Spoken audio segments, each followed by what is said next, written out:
Very good evening, ladies and gentlemen. You're most welcome to this very special edition of the Fourth Estate.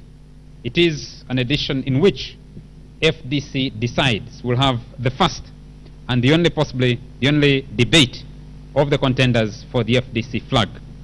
For the audience in here and for the audiences that are watching us and those following us via NTV Mobi on live streaming and those that are following on other social media platforms, our candidates will be walking in any moment from now. I'd like to set a few ground rules.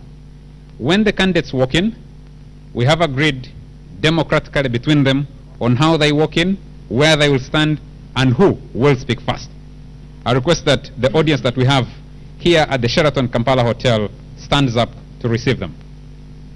My name is Charles Mugisha Muntu, and the candidates, retired Colonel Dr. Kizza Besigye and Major General Mugisha Muntu, will be walking in any moment from now. This is a special edition of the show, and it has been brought to you with support from the Inter-Religious Council of Uganda and, of course, NTV. We'll expect that you will have the grace to keep your phones off, that you support different candidates, and at some time you might want to cheer them. Please do that with moderation, and please, no heckling of the candidates. We'll have an opportunity for both the audience in here and the audiences that are following us on the various platforms to make a contribution or to ask questions to the different candidates. But to begin with, may I invite Pastor Joseph Serwada, presiding apostle of the Born Again Faith, to give a brief word of prayer in not more than 2 minutes. You also give general remarks about this event, and then we'll continue with the broadcast tonight.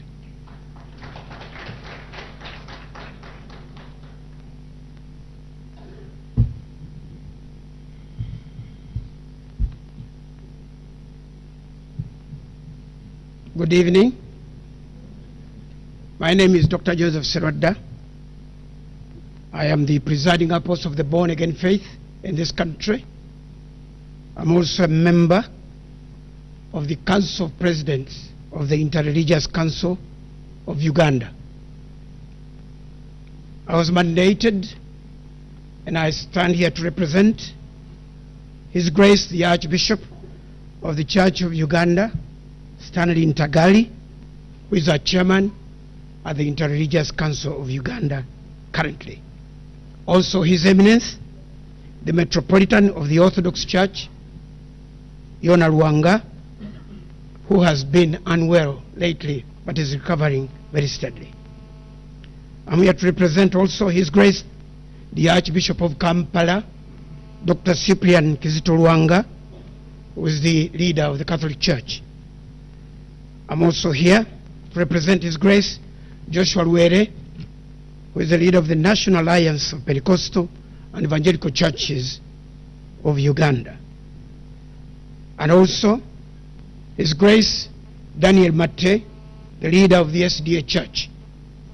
His Eminence the Mufti of Uganda, Sheikh Ramadan Mubajje, will be with us shortly. He will also do the final prayer when the debate is closed. I will now pray, and I will also read our remarks. I'm going to request that we all bow our heads in reverence to our God and pray.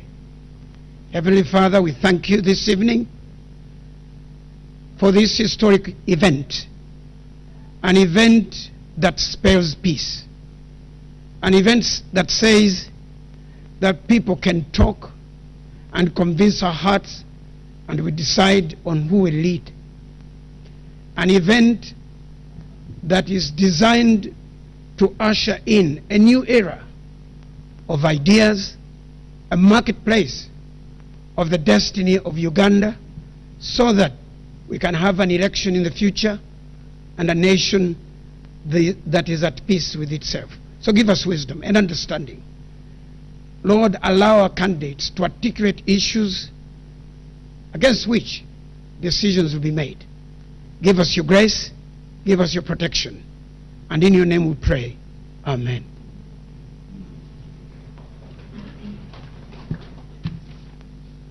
These are the remarks. At the launch of the presidential aspirants and candidates mock debates at Renswood Ballroom here at the Sheraton, the theme for this event is working together for peaceful and violence-free 2016 general elections.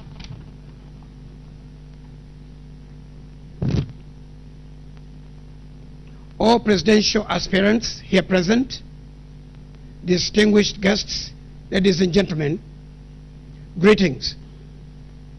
It is my honor and privilege to welcome you to this inaugural debate between two distinguished citizens, Major General Gregory Mugisha Muntu, President of the FDC, and retired Colonel Dr. Warren Kizza Besigye, vying to become flag bearers of the FDC party.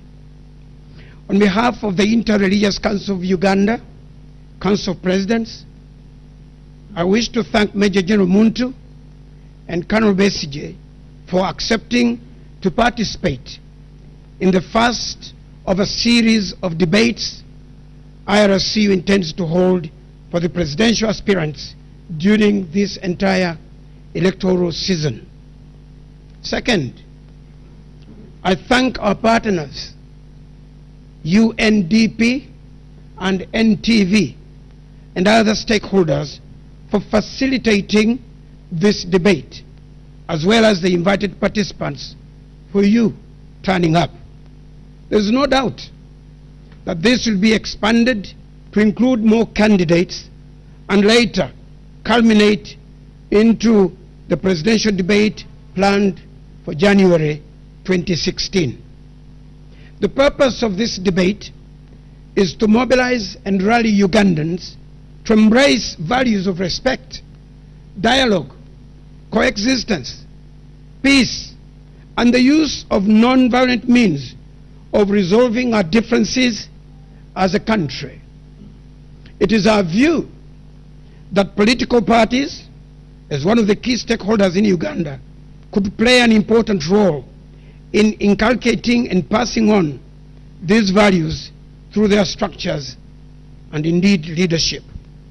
As you all know, Uganda has gone through an agonizing political history, especially during election seasons, where politicians have tended to invoke and mobilize their constituencies along ethnic, religious, and regional lines, thus sharply dividing the people. In organizing this debate, it is hoped that in line with IRCU's theme for the year, welcoming the other in love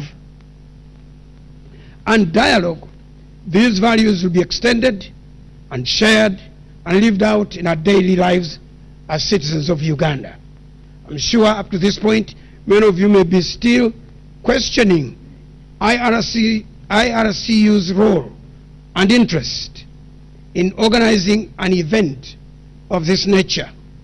I wish to state that the interest of religious leaders and institutions in nation building is historical and predates modern state formation in Uganda.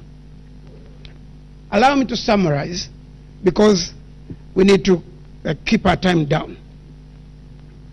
While religious institutions and leaders have registered outstanding achievements, religion has in some instances been a catalyst of conflict in Uganda's polity.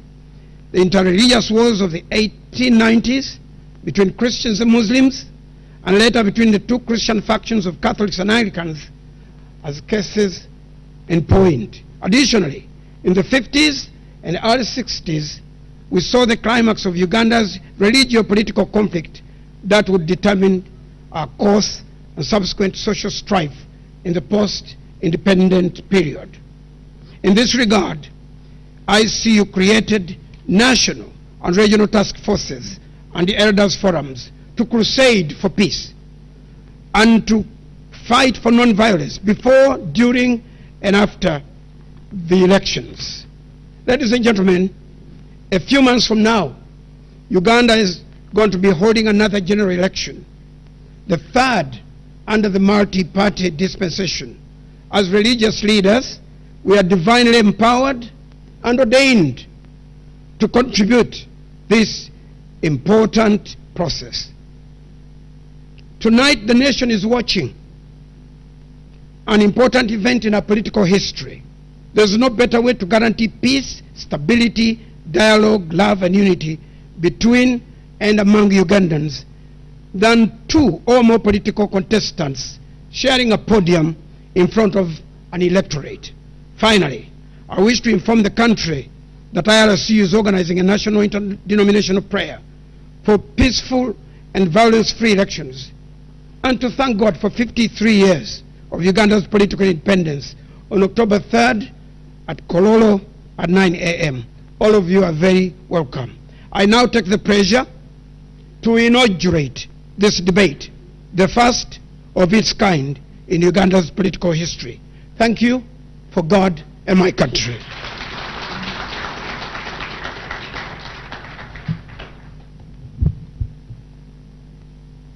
Thank you very much, Pastor Joseph Serwada.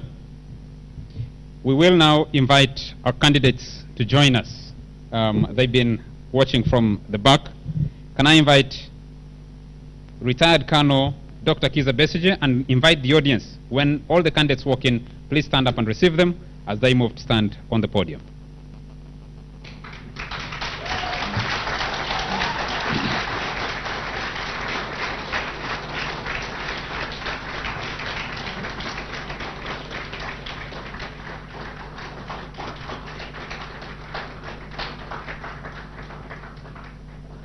Thank you very much. May I invite Major General Gregory Mugisha Muntu to join us.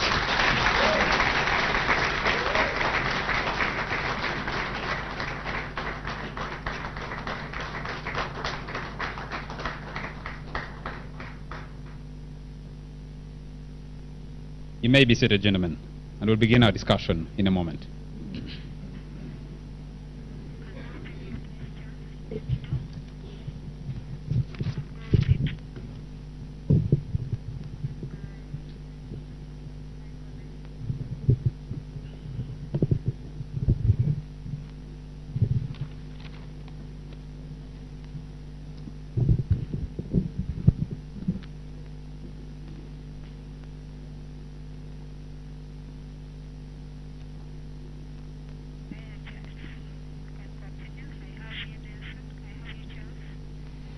Ladies and gentlemen, and the two candidates who are going to speak to us, just to emphasize a few of the basic ground rules as we begin this discussion.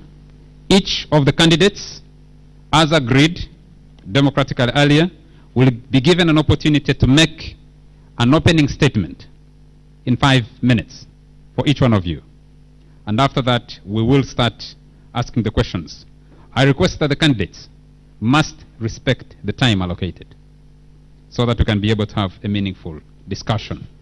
You're free to ask a question to your opponent or to interject appropriately, and we request that the audience, as agreed earlier, keeps the phones off, and that they will have an opportunity to ask questions. We're going to begin with Dr. Kizza Besigye. You have 5 minutes to make an opening statement.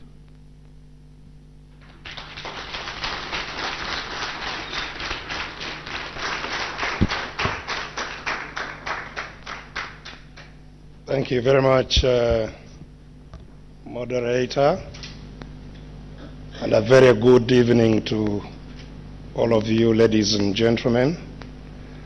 I'd like maybe to start by thanking the organizers of this engagement. I'd also like to thank my colleague, the Honorable Major General Mugisha Muntu,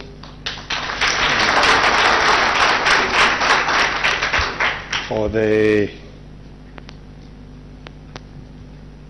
fairly engaging campaign that we've had and for being here this evening. I thank you, all of you, ladies and gentlemen, for taking of time to come and be part of tonight's discussion.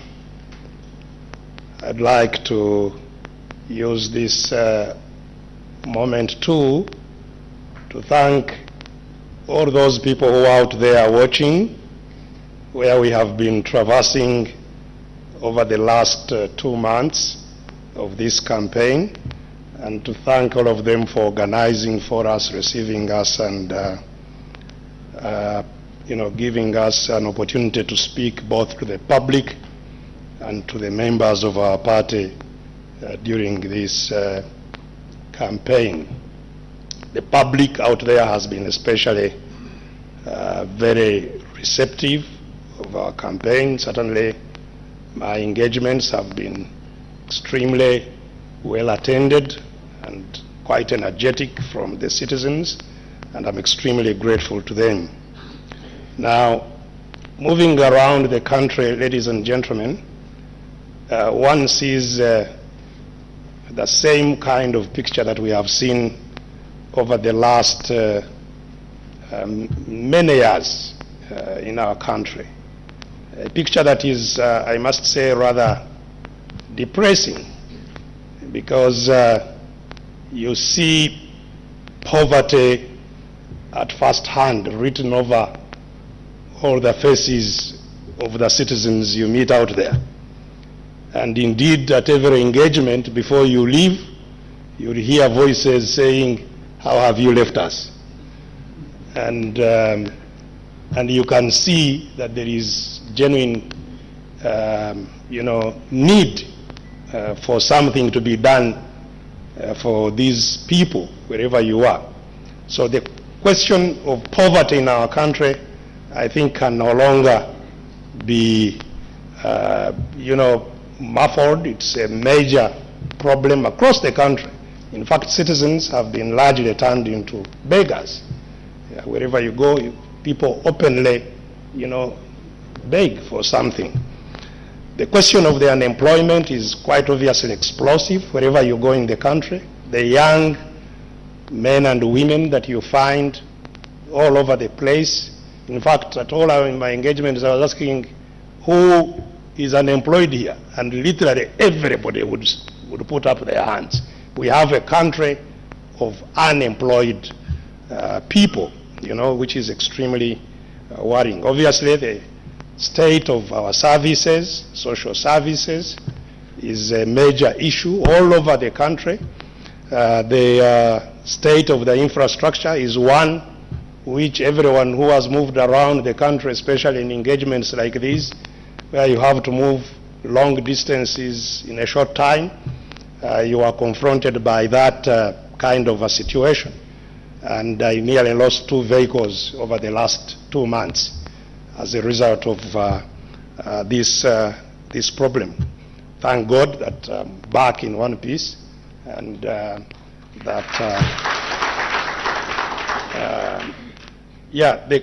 other question that I think I've found literally all over the country is the outcry because of land grabs. There are many citizens that are displaced. There are many citizens that are fighting off land grabbers in all kinds of unconventional ways.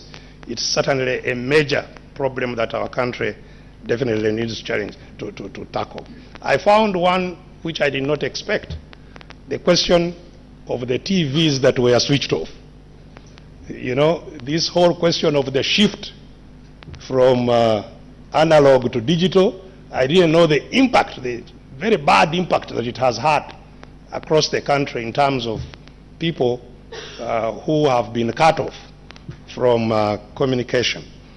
And as a result of all this, really you find that there is a population that is fairly apathetic, fairly despondent, and quite angry, I must say. I think all of us need to really be cognizant of the anger that is brewing in our citizenry. Dr. Besigye, 5 minutes are up. And so, yes, in conclusion, I must say that I'm glad with the kind of empowerment that we have left our citizens with. I'm sure you must have seen the response of citizens giving me money, which is the first thing that has happened in our country for citizens to give a politician money. Thank you very much. And we'll be talking. Can we have Major General Muntu make your opening remarks in 5 minutes?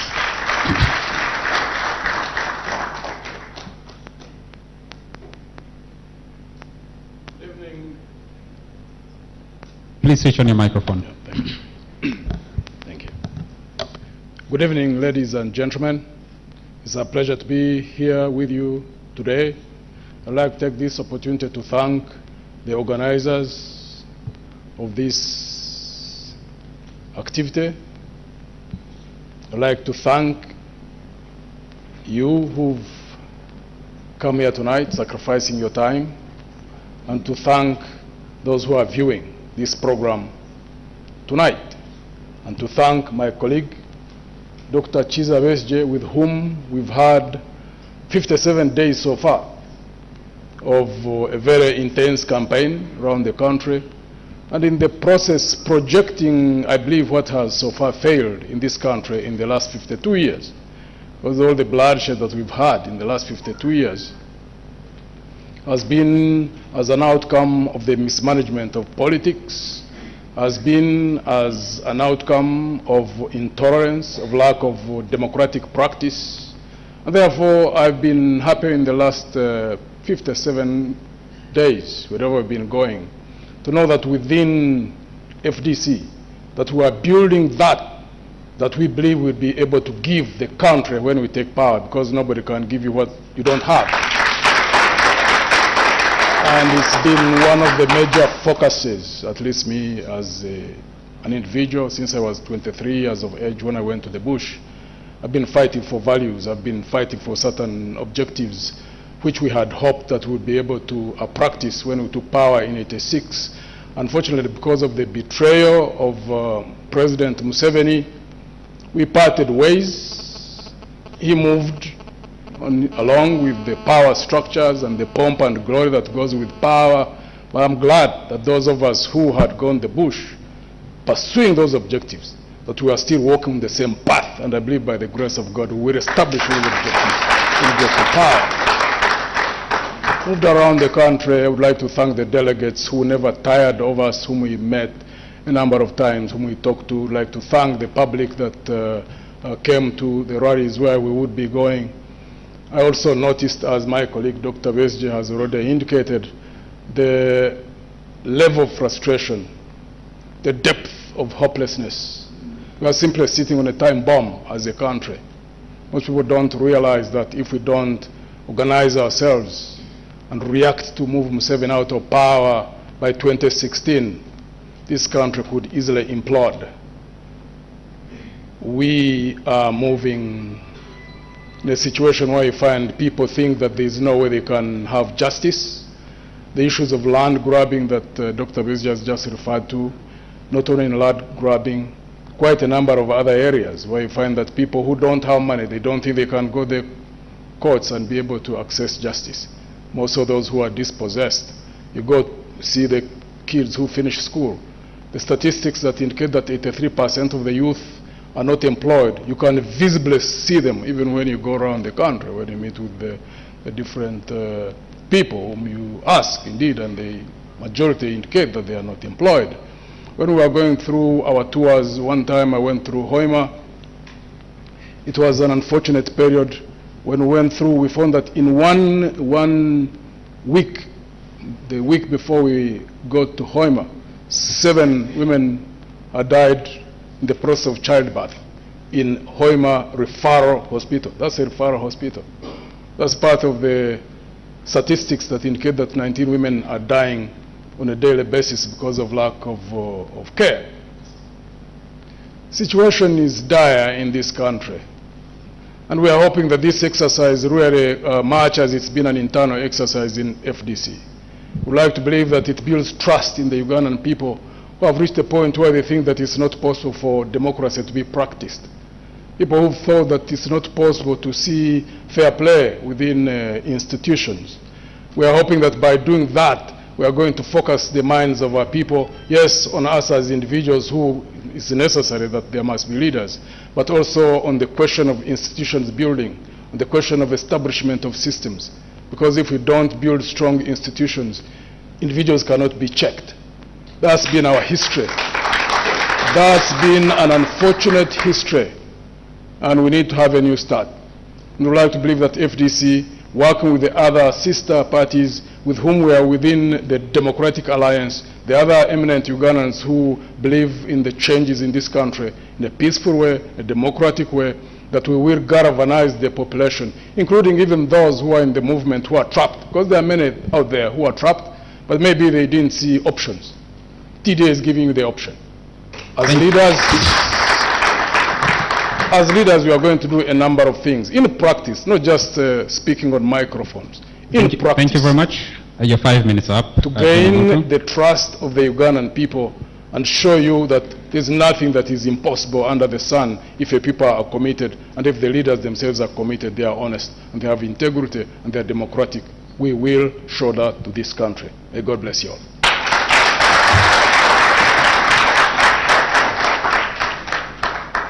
Thank you very much.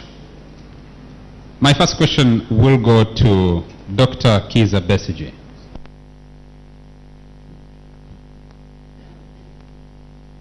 You run as a candidate.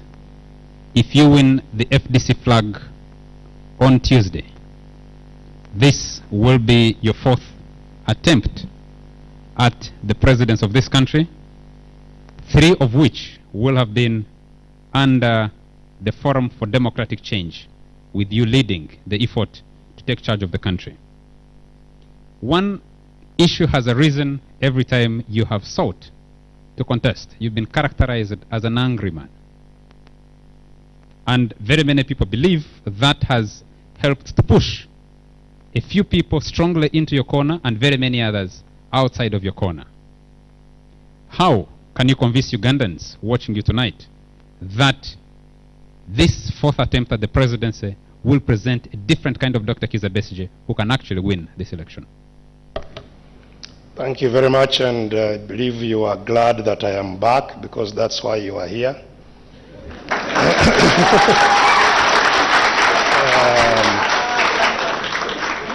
Now, first of all, I'd like to say that there has been indeed a lot of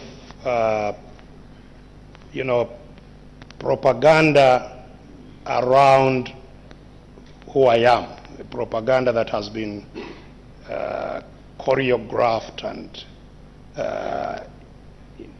deliberately cultured by our opponents, because I doubt that in the contestations we have had, where I have been on one side and Mr. Museveni has been on the other, that I would pass off as the angry one and the other one as the not angry one, when I am the one that has been aggressed, and I have never aggressed anyone.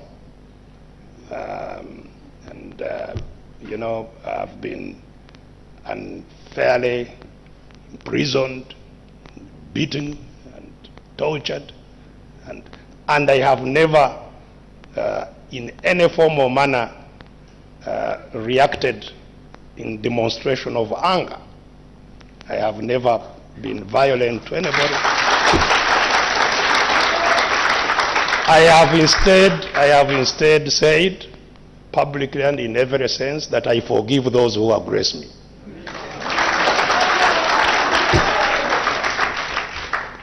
And my elections have been stolen, confirmed, stolen, at least confirmed by courts twice. I did not seek to use violence. My opponent had an election stolen once, most likely not his, but resorted to violence. So I think there is clearly the use of especially the media and the opportunity of the huge propaganda machinery that government has to characterize me the way they want me to be characterized. Everyone who has interacted with me right from childhood, I'm sure would say that I am one of the most peaceful and fairly easygoing person. That is not to say that I am not assertive, and that I don't respond very firmly to wrong. Where there is wrong, I am very resolute in my. Thank you very much. In my dealing with what is wrong. Thank you. Thank you very much. I'll put the question to Major General Mugisha Muntu. You position your candidature as a pacifist, as a man who stands at the center. But the question that comes to you, you've been president of the Forum for Democratic Change for the last 3 years, since November 2012, if that is correct. How much have you tried to reach out to other Ugandans to show that, especially to the people in the ruling party, to show that there is room for a negotiated settlement out of Uganda's political challenges? Actually, quite a number of Ugandans perceive me as being a pacifist, but as you very well know, in my history, I've taken weapons to fight against the regime. And therefore, when it requires to use means other than pacifist means, I've ever participated in overthrowing a regime using violence. The only reason why, for example, this time we've chosen not to use weapons is just because we realized that if we took that path, that much as it could be effective and it would enable us to take power, it solves only one problem. You would be able to take power, but democratizing thereafter becomes quite difficult, as we notice now. So we chose to take a more difficult path, where we would have to mobilize and organize the population so they understand their rights. They understand that they need to stand firm and fight for their rights. It's a tough battle because you are dealing with mindsets, but it's a battle that we must keep fighting until the population realizes that it is possible. Unfortunately, we've seen that happen. We've gone in a number of by-elections, and even when the situation or the conditions have been against us, we've beaten the regime, even with all the machinery that has been ranged against the population. But because the population realized that it's their rights, their freedoms they must fight for, we've been able to overwhelm them in a number of those cases. And we've also been trying to create an environment through communication to make those who are in the movement realize that much as we are fighting for our freedoms and rights and we are in the opposition, we want to take power, we want to take power for the benefit of all Ugandans. So those who are in the movement, those who are there who want to see an alternative situation other than what is prevailing now, that they can join hands with us, that we mobilize them, that we organize together, and we'll be able to take power in this country. General Muntu, could you speak to specifics? What exactly have you done that you can point to and say, as a party president, these are the initiatives I have taken to reach out, especially to the party in power? Yes. When you look at our participation, our active participation and persistence in the building of the Democratic Alliance, we have fully participated in that exercise. We are glad to find out that there are senior leaders who've been in the movement who are now in TDA. If I may quote examples, there is Professor Bukenya now, who is within TDA. There is Honorable Mbabazi, who has got representation in TDA.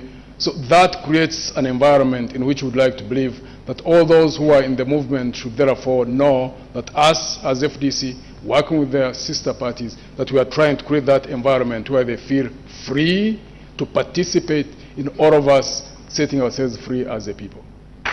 Thank you very much. I'd like to put this question to both of you. It concerns your efforts at dealing with two specific issues. One is the call for electoral reform, The other is a question to deal with party structures, but I'll ask them separately. And I'll start with Dr. Kizza Besigye. Since your last contest to lead this country in 2011, one of the major initiatives that has been seen was your leadership of the Walk to Work. Walk to Work did not emerge. Initially it emerged as a protest against inflation, and then you said it was to call for electoral reform, and later some of your critics say it kind of lost direction because neither inflation nor the call for electoral reform became a major anchor for continued Walk to Work. If you look back over the last 5 years, and now you're seeking the flag of the Forum for Democratic Change to make another charge at the presidency, there are no reforms. Is your candidature still viable, given that there are no reforms? Yeah, thank you very much. That was a rather winding question that has a variety of elements. But I will try and tackle its various elements in the little time that I have. First of all, the whole question of the inflation that we were dealing with after the 2011 elections and the political management in terms of type of elections we have and so on are one and the same thing. They are all issues of governance. Because don't forget that the more than 30% inflation that this country suffered post-election of 2011 was in a large measure, and I would like to emphasize the high, in a large measure, a result of the abuse of power by the executive in drawing money from the central bank to fund their elections illegally. Because ahead of that election, as you know, about 2 trillion shillings was drawn from the consolidated fund without the approval of Parliament on all kinds of claims. But we all know, those who were here, that billions of that money were rolling left and right. Money was piled in buildings in this city and used in the most I think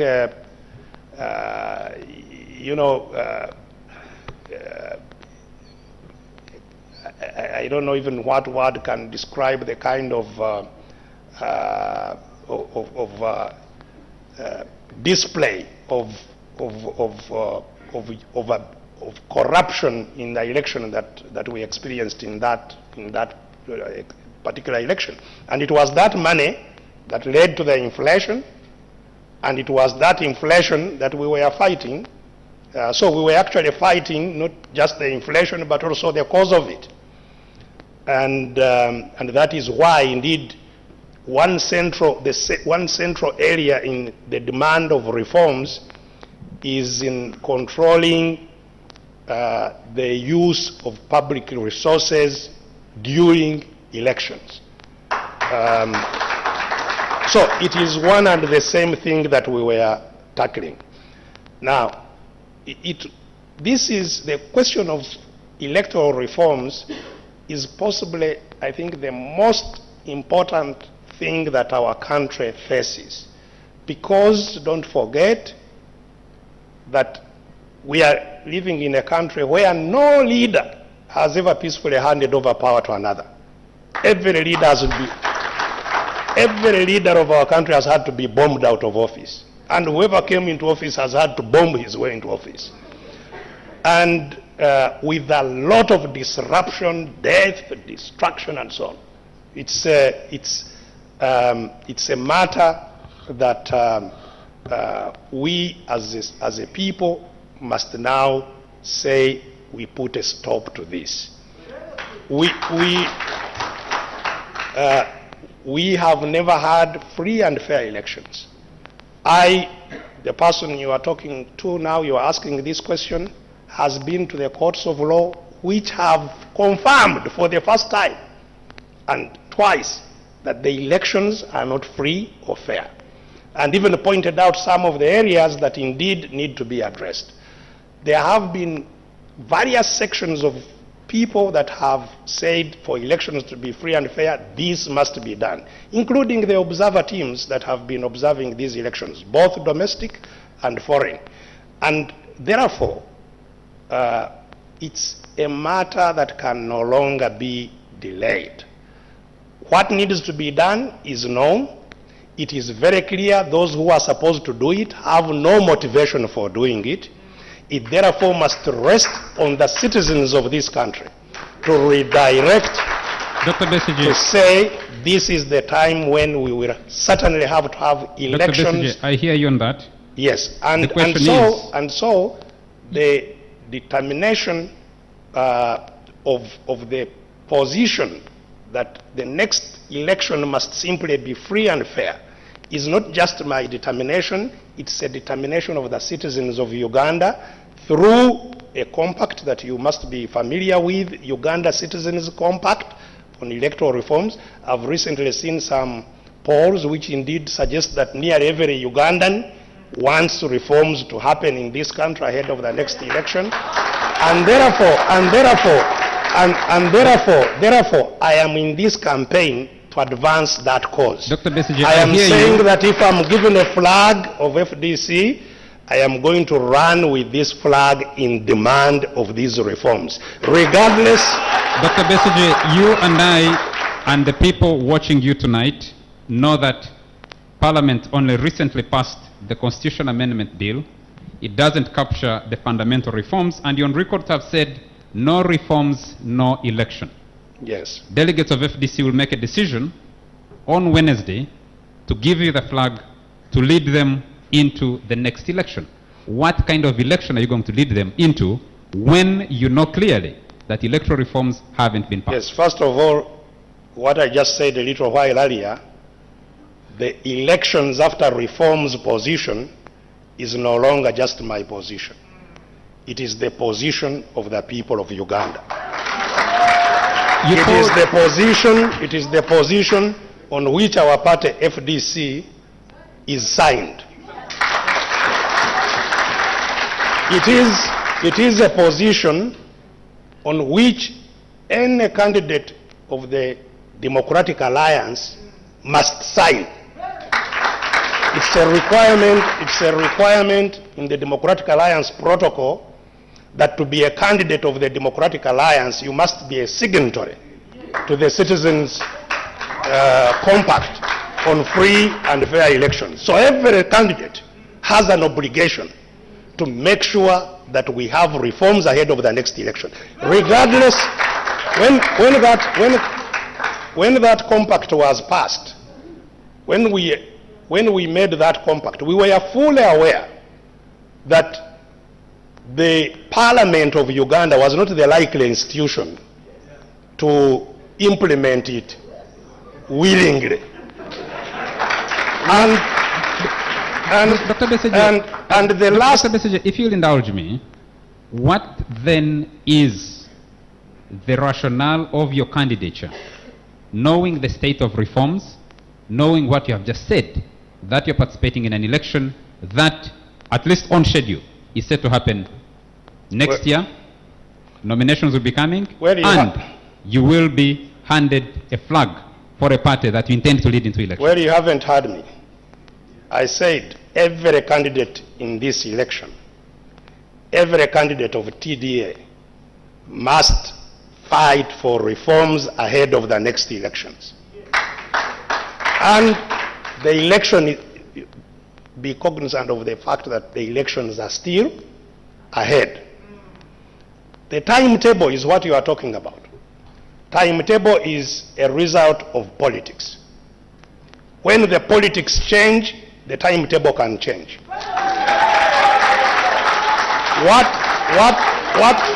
what the citizens of this country have resolved, the resolved issue is that we must have reforms ahead of the next election. Our role is to translate that into practice. How? By rallying those same people. Actually, if you are privy to, which is now a public document, the Citizens Compact, the very last provision in that compact, which is number 18, Article 18 of the Citizens Compact, is on the implementation of the compact. And in that implementation of the compact, there are a number of processes through which that compact should be implemented. The first ones are the procedural ones of handing the compact to Parliament and to government and to implore them to do the needful. But the others are to require us and our formations, including our political parties, to rally the citizens of Uganda, to mobilize them, to organize them, to say we must have reforms, whether you like it or not. Because the citizens of Uganda are supreme. Parliament uses delegated power. Could you, Dr. Besigye, be a little more specific? What exactly is it that you're doing? How do you intend to achieve what you're talking about? So what we are doing is exactly what we set out to do. The first thing, yes, the first thing is to mobilize. The first thing is to mobilize the will within the population, which is exactly what I have been doing even in this whole campaign, mobilizing the will. The next thing is to organize. And again, that is exactly what we are doing, organizing, forming citizens' networks across the whole country so that we can act as one and say this is on or this is not on. Thirdly, we will have to take actions. Actions and these actions will be actions that are non-violent, but that assert the will of the people of Uganda, to say you cannot have it the way you want, that you will organize another fraudulent election in our country. We are not going to allow you to organize another fraudulent election. Very sorry. This is what we have decided as citizens. Thank you very much. Thank you very much. And if you want the specific actions that we will be taking, watch the space. Thank you. I'd like to put this next set of questions to Major General Mugisha Muntu.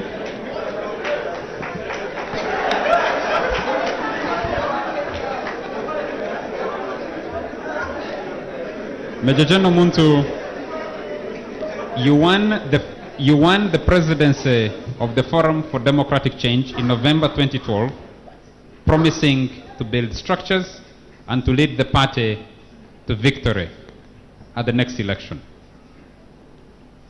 You were part of initiatives that presented sets of reforms to Parliament, but you presented them late for them to make part of the agenda of the next election. My question to you is, what is the possibility that if you win the party flag, that you have built sufficient structures within the FDC that can enable you to achieve the electoral reforms that you have been demanding for, but also enable the Forum for Democratic Change win the next election? Since 2011, I think immediately after 2011, we had a review meeting, an internal review meeting within the party, in which we wanted to know the way forward. And clearly two paths emerged. One was that we should engage in civil disobedience as a way of mobilizing and organizing the population so we could put pressure on the regime and therefore cause electoral reforms. The other path was that as much as we do that, we need also to concentrate on party organization, realize where we have got weaknesses, ensure that we have got the organizational capability, so that whichever path we are going to use or whatever time it becomes relevant, that we've got strength in terms of organizational capabilities so that we can focus that strength behind whatever decision we take so that it can have effect. That's why I concentrated when I took the party presidency. Because I believe in the two paths. Unfortunately, quite a number of Ugandans, I don't know where they got the perception that I don't believe in civil disobedience. I believe in civil disobedience as a legitimate path of struggle. The only area I think where I differ with quite a number of colleagues is that whether we choose to take civil disobedience as a legitimate path of struggle, whether we choose to go through the electoral processes, organization is a critical factor. Because if you are not well organized, if you take the path of civil disobedience, you will easily be dispersed. If you are not well organized and you go through an electoral process, you'll be cheated in broad daylight. So to me, the two paths are legitimate, but we need to focus more and more on organization.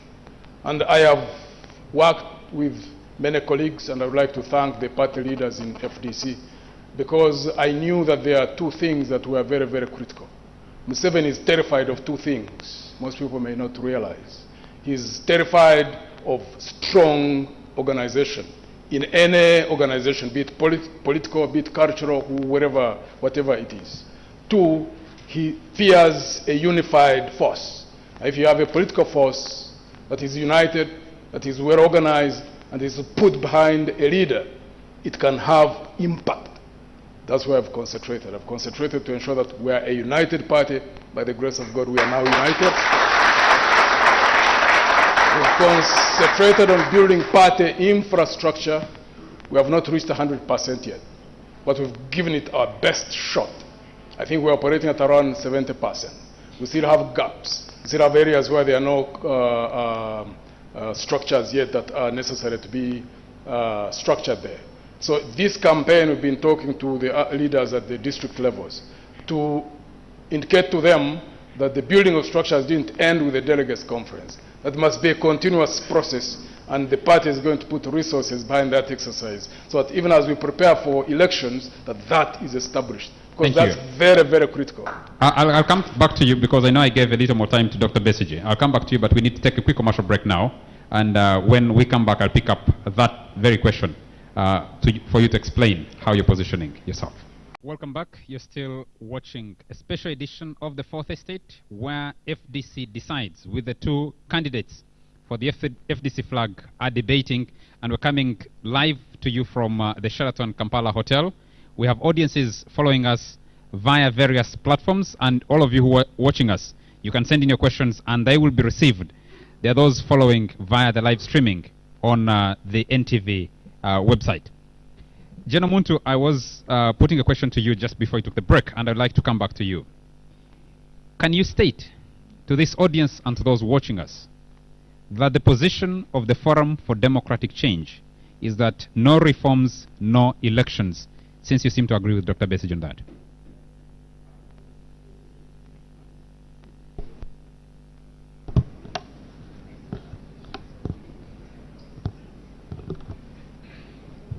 For close to 4 years now, we've had two paths that we were using: the path of civil disobedience, the path of organizing to participate in the elections.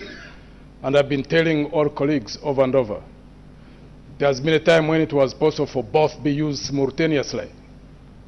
Both civil disobedience and organizing to participate in an election were possible because there would be no conflict, as long as there was good coordination.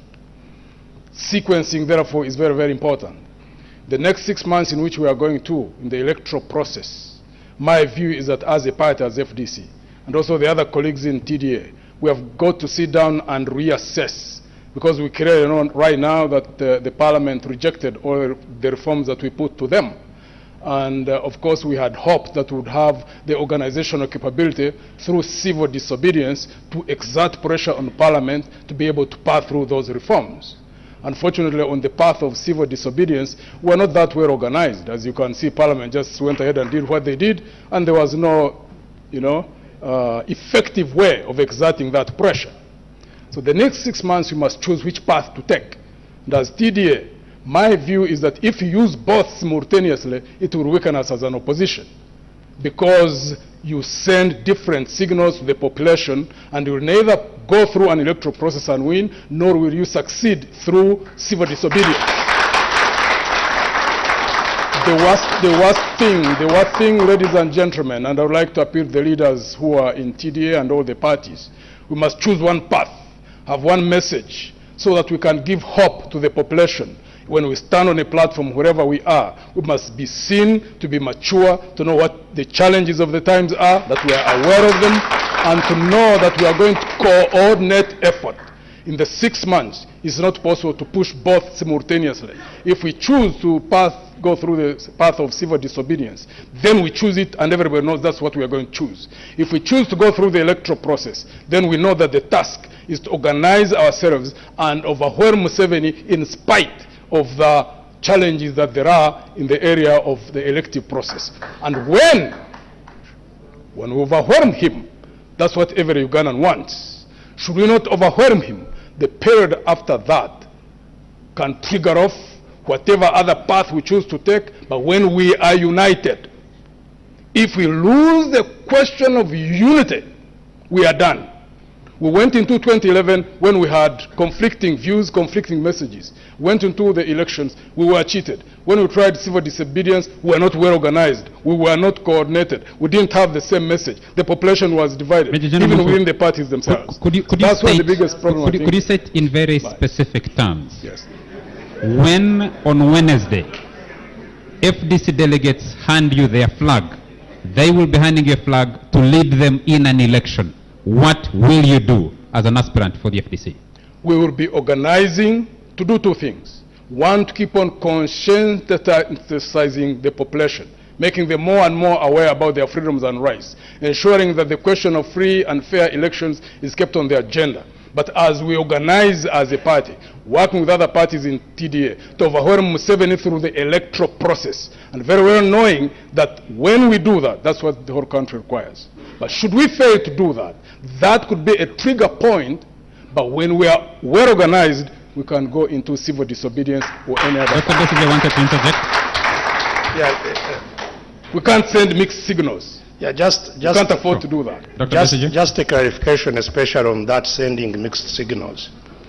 Until the TDA decides, as you suggest it should soon review, until that review is made, are you committed to its current position that there should be elections after reforms?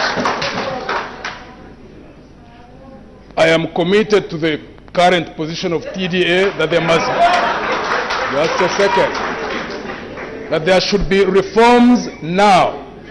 Actually, I keep,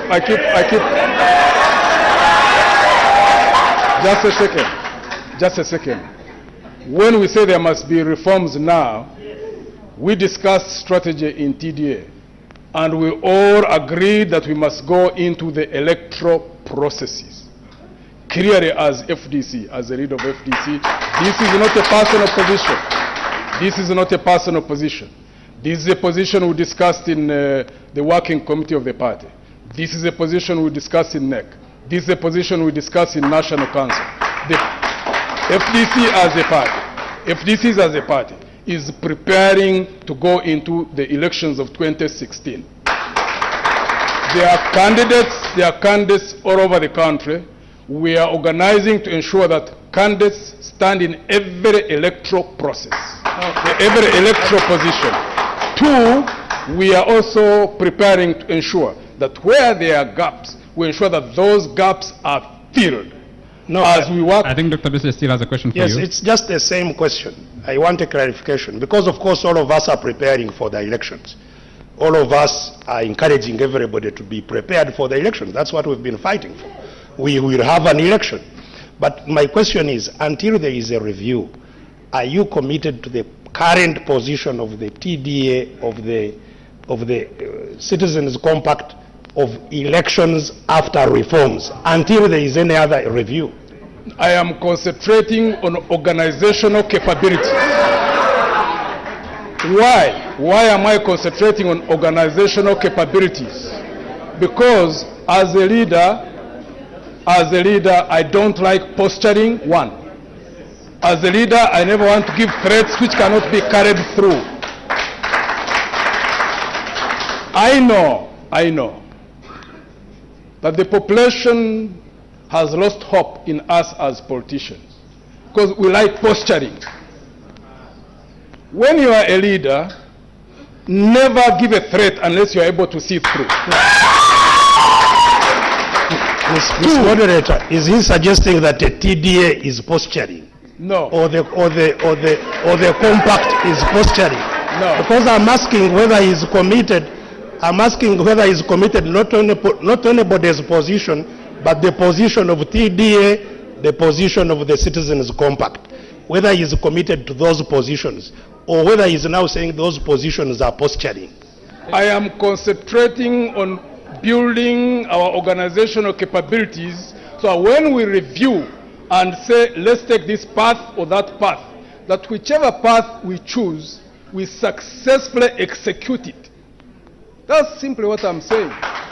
Thank you. Because if we don't have the organizational capability, I know, for example, we said if electoral reforms are not carried out through Parliament, we are going to shut it down. I know a number of leaders who gave those statements. The Parliament was never shut down. The electoral reforms never went through. So my concentration, ladies and gentlemen, the Ugandan people, we have a problem in this country. It's frustrating, I know. There is a sense of hopelessness in the population. However, there are many things that need to be done. Things that give hope to the population when we talk about them. But for us as leaders, our responsibility is to ensure that we do things which will have effect. Because, I know the frustration that within the population. I know the things we can say that will excite the population. However, if we don't build our organizational capabilities in FDC, in the other sister parties, in TDA, so even when we carry out a review and say we want to walk through that wall, we had better be ready to walk through that wall. Thank you. A quick question to Dr. Besigye. What is your position? Is it the FDC position or the TDA position? Well, quite clear it is both, and I am sure he's not. You do not seem to agree with General Muntu. He happens to be the signatory on both, on behalf of our party. This is why I'm asking him whether he's, until the review he suggests may take place, whether he is committed to the decisions that he appended his signature on, until there is another position, because there is a current position, an obtaining position of the Citizens Compact, on which is signatory, and on the TDA, on which is a signatory. So my question is whether indeed FDC has reneged on those positions, or whether it is still committed until there is another position that is taken. I believe the delegates within whom we've been conducting this campaign in a number of areas already know this review I'm talking about is not just proposed here. Immediately that the Parliament manipulated the process. Museveni has got 275 members of Parliament. The opposition has very few. They just simply rammed through those proposals. I immediately said, now we know for sure. We are no longer speculating. We know there aren't going to be any electoral reforms. I said, I think NEC should sit immediately in National Council in the party, review this situation, also in TDA. But my focus all this time, since I became the party leader, until now, even before we review, is concentrate on organization. Because I know we have thrown out so many threats out there in the public. My biggest scare, ladies and gentlemen, is to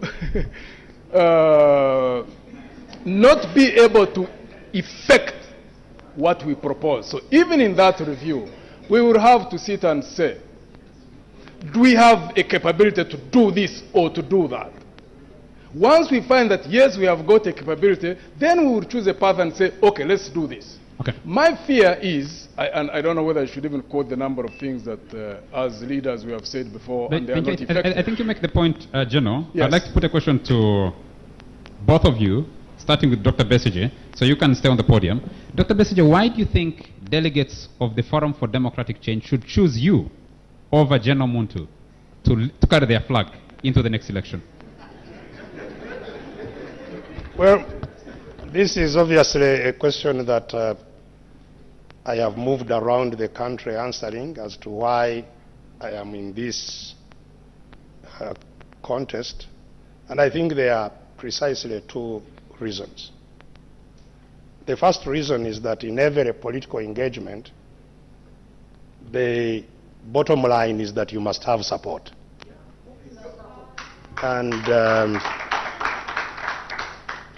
And I consider that I have demonstrable support. Support that has been galvanized over the last many years of political engagement. And Could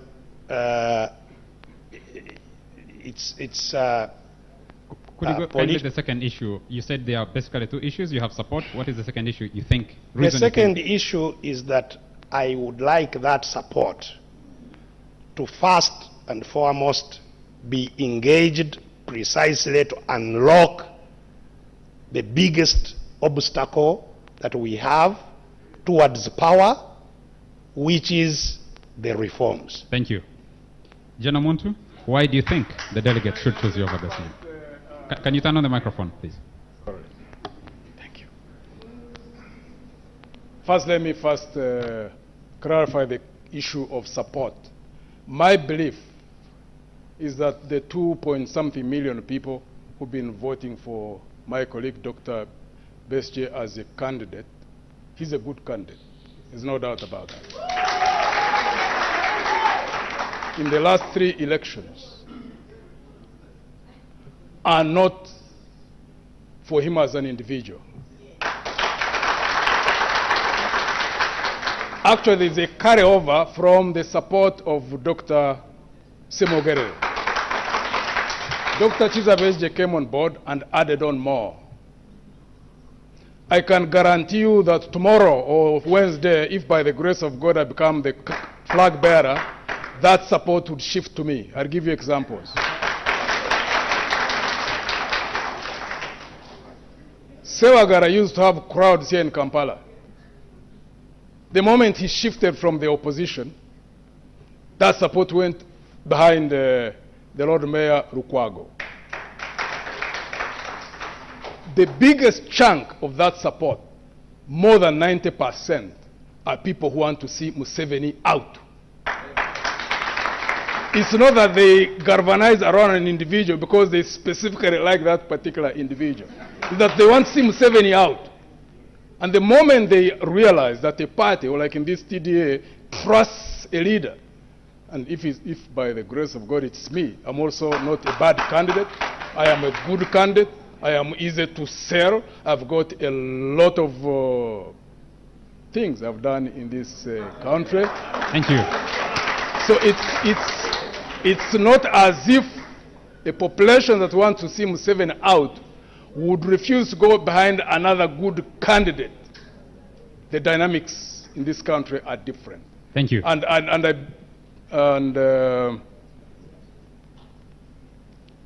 would like to refer back to the last question we are at. For the last 2 months, 57 days, I've not been part of the TDA because we've been on the campaign trail. I would like to believe that the leaders in TDA have been reviewing this question, and we will all be ready to know what position TDA takes. So that whatever position TDA takes, and for those of us who are component parties in it, then we now decide the path to take, but I would like to believe that we should have the organizational capabilities to see us through whichever path we choose to take. Thank you. The next question I'd like to put to both of you requires a yes or no answer. Please, yes or no answer, no explanations to the answer that you give. Going by the timetable set by the Electoral Commission, the election will take place between the 12th of February and the 12th of March. Dr. Besigye, if elected by the FDC on Wednesday, will you be on the ticket or not? John? I have asked the question. Dr. Besigye, I need you to give me a yes or no answer.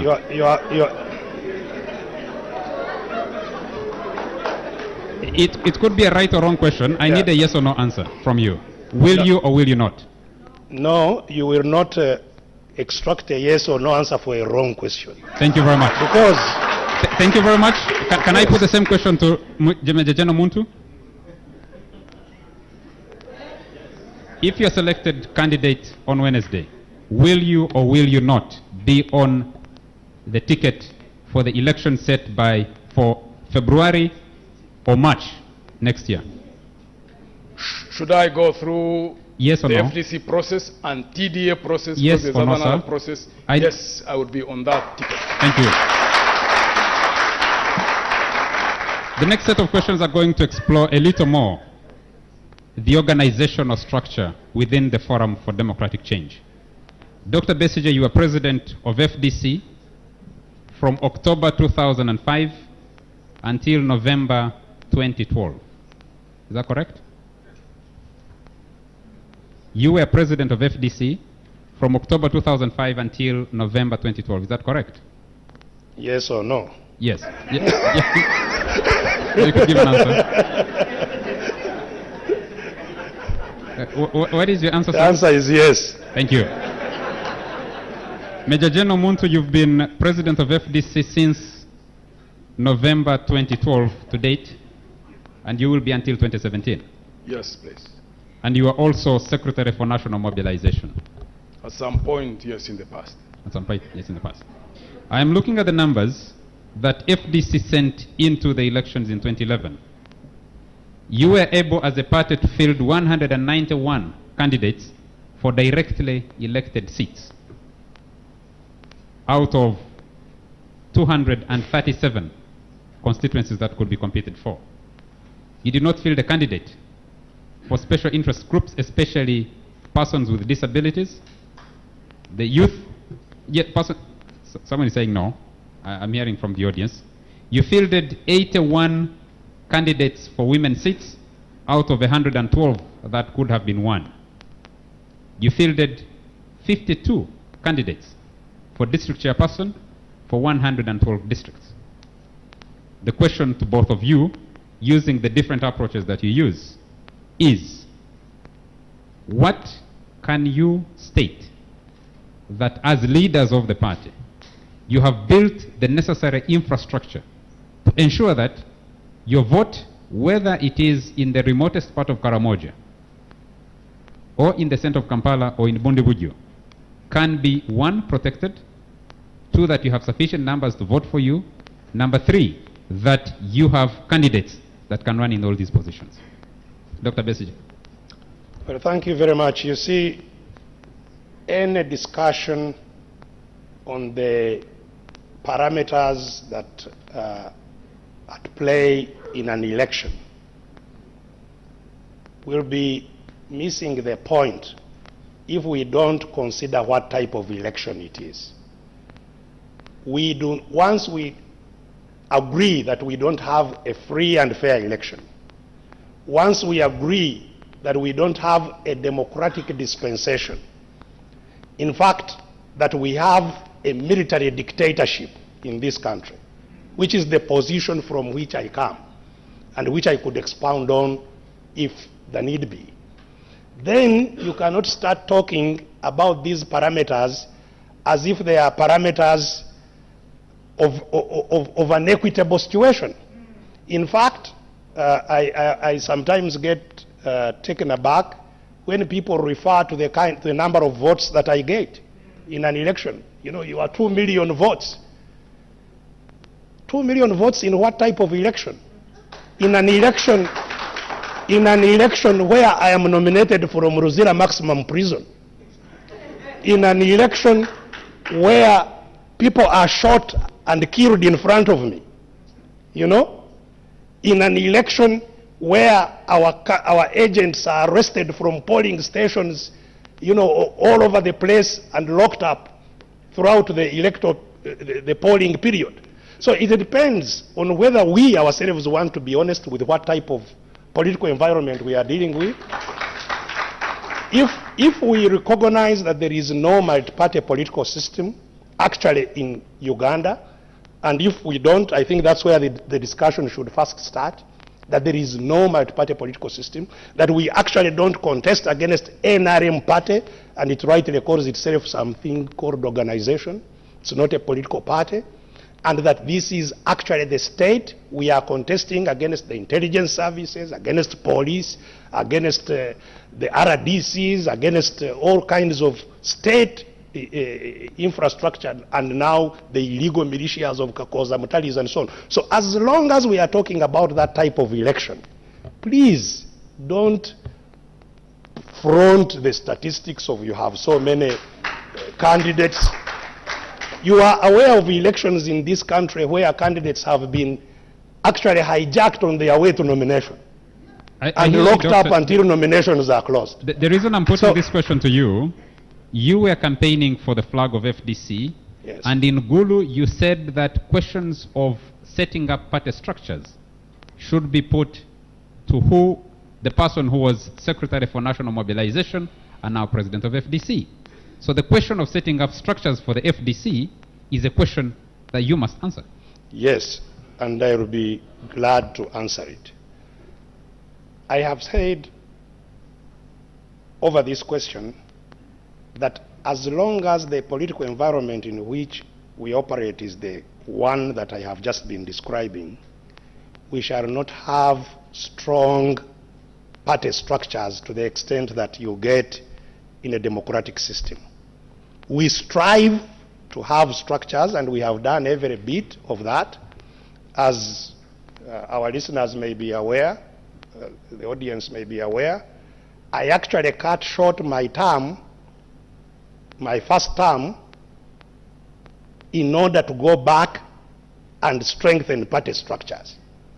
And that is during the time, as I have said, indeed, that my brother and colleague here was the person specifically charged in our party, not charged by myself, but charged by the delegates, the national delegates of our party, charged my brother here with the specific responsibility of ensuring that structures are built and maintained as the Secretary for Mobilization and Organization.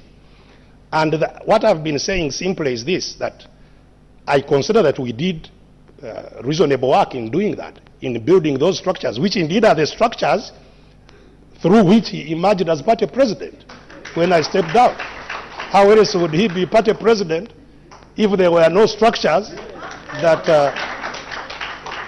he came through? But the question is, the point I've been making is that as much as we put in that effort, the structures cannot be strong because you build as the dictatorship is dismantling. Because you cannot build a strong foundation because there is terror at the bottom. People fear actually to become FDC leaders, and for good reasons, you know. So we cannot have strong structures. But the structures we have, which our party, and it's not just me, everybody in our party has been participant in building, have been there and have served us well to the extent that they are, to the extent of strength that they have been having. Thank you. And therefore, you know, what I have been rather surprised with is to say, you know, some people take the position as if there were no party structures, and now that there is a new administration, there are somehow now party structures, which of course we haven't tested. Thank you. In any kind of I'll put the question to General Muntu. You won in 2012 on the basis, on a promise that you'll build party structures and organization. The only difference... And critics watching the FDC wonder if the party can actually not only manage to field candidates in every elective position available, but field viable candidates for those positions. Is that something you can say you have achieved in the party? And is there evidence to show for that? The focus of the party is to ensure that we've got organizational infrastructure right from the village, the parish, sub-county, until the national level. The focus of the party is to ensure that we field candidates in every position in the country, from councillors at LC3 level upwards. That's the focus. And the extent to which we are able to fulfill that is the extent to which we'll be able to be sure that now we can overwhelm the regime. So our focus for the last 2.5 years has been to do that. Yes, we've had structures in the past, there's no doubt about that. The only difference is that we've been building from up down. The national builds, the district builds, the constituency down. We also, of course, had the mainstream party structure of 11 people. However, we had not yet reached a point where we would have the youth infrastructure and the women league infrastructure, which we now have right from the grassroots up. Not 100%. I think we're operating at around 70%, and therefore we must keep focused on ensuring that by the time we got into elections, where there are gaps, we fill them. Where there are areas where the committees have not yet been established, we fill them. And therefore the party headquarters has got to work with the lower district chairpersons and the lower levels to ensure that that is fulfilled. But two, is also the question my colleague has talked about the time when I was the Secretary for Mobilization.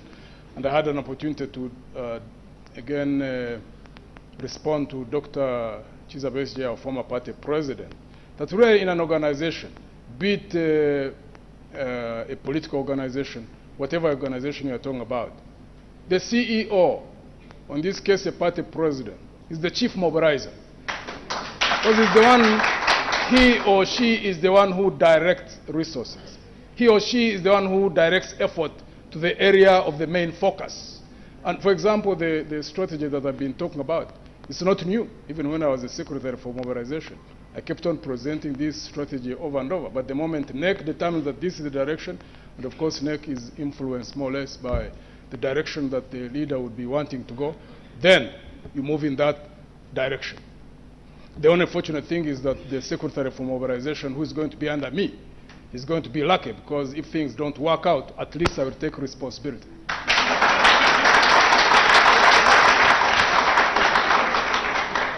I'd like gentlemen to move on a little to other questions that speak to... I'd like the audience that we have here, remember that we have another, many other external audiences. If you have a question in the audience, please write it down in duplicate, keep a copy for yourself, and there will be people to help you pick the other question so that you can be prepared to come and ask your question. Everybody will have an opportunity, but you can only take so many questions. We'll also be receiving some questions from the other platforms, like the Twitter handle of NTV and Fourth Estate particularly. We'll also be receiving questions via Facebook and other platforms that are available. Moving forward, I'd like to put in two questions. One is, and let me start with General Muntu on this question. Anybody, especially anyone participating in politics, makes mistakes in career.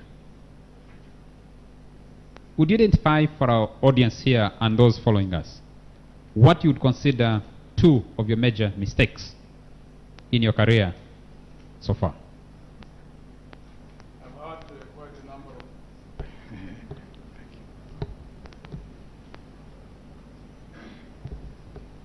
Throughout all the areas where I've served was the party president. When you served in the military, you're serving politics. You're serving in the party, you're serving politics, I'd imagine. When I was in the army, we had 7 rebellions.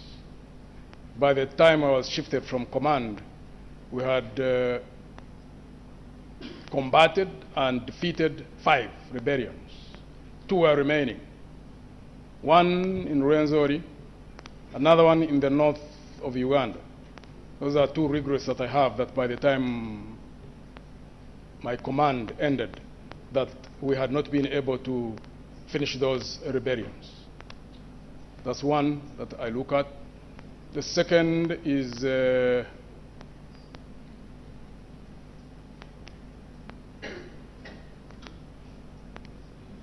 I'm trying to search. You can think about it. Dr. Besigye, could you search in my mind. Yes, Dr. Besigye, could you answer the same question, and then maybe as he searches his mind. As a party, we are 10 years. We are 10 years old, and as a party, we've participated in 2 elections so far. This I don't take as an individual responsibility, but I was part of the leadership in the party, that we have not yet built the organizational capabilities to overwhelm the regime in spite of whatever challenges there are. That was in 2006 and 2011. And that's why I concentrate now that I'm at the top of the party to ensure that we concentrate on organizational capabilities, because I know that's where the key is. Dr. Besigye, the same question. Yeah, thank you very much. I think, you know, one of the constant mistakes that I am struggling with is trusting people in politics. And, you know, it's an area quite obviously where, in order to, you know, have any, you know, reasonable outcome, you must build teams of people and rely on them to achieve certain goals. And you know, quite often I think many of the mistakes that I go back and reflect on is always on how I trust and you know, rely on people to execute certain of the tasks that are critical in the work that I do. And you know, this I think is a factor of judgment of what people are. I must say that even now I'm struggling to judge people and, you know, know whom to rely on and whom not to rely on to do anything. And this is especially even in the, you know, this work that we do, because you, for example, if you are campaigning, you set up a force, you set up a task force, you set up a campaign management team, and you remain as a candidate, you know, just carrying your message. And quite a lot of what happens in your campaign depends on the kind of people that you have had to deploy. And I must say that I always reflect and almost condemn myself for the kinds of decisions that I sometimes take in you know, choosing people to rely on in various tasks. Though, you know, I seek some kind of comfort in the fact that I think in a broken society like we have, I guess that this is not an area where I am the only one who is struggling. I think things are hardly ever what they look like. Thank you. And as I've said, I make those mistakes almost all the time. Thank you. We'll take another quick commercial break, and when we come back, we'll be answering questions on national policy issues and a few questions on foreign policy. We'll also be taking feedback from our audience. We'll be right back. Welcome back to this last segment of this debate. FDC Decides, and it's a special edition of the Fourth Estate, coming to you live from the Sheraton Ballroom at the Kampala Sheraton Hotel, from the Rwenzori Ballroom at the Kampala Sheraton Hotel. And we have candidates for the FDC flag, Dr. Kizza Besigye and Major General Mugisha Muntu. Gentlemen, the last set of questions to you, we have to answer them in about the next 10 minutes. And we'll cover a bit of national policy and foreign policy, and also take feedback from the audience both here and those following us from the various platforms. Major General Muntu, this question will go to you, and I will ask the same question to Dr. Besigye. Can you tell us, if you win the FDC flag and you go ahead to win the national presidency, what are the 3 things that you would do in the first 100 days of your presidency?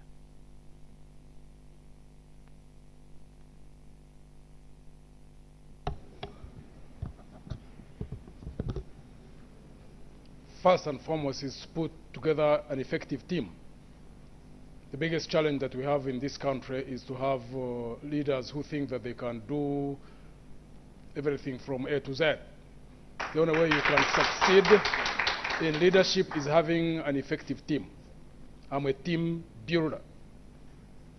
Second thing I would focus on is to ensure that we start working around the clock to ensure that our forces in South Sudan,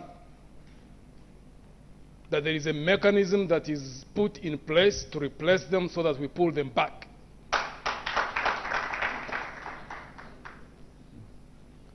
Three is to immediately work on ensuring that we focus on purging the corrupt elements in the civil service infrastructure so that we can start stopping the hemorrhage that this country is suffering from. We are losing 500 million United States dollars every year.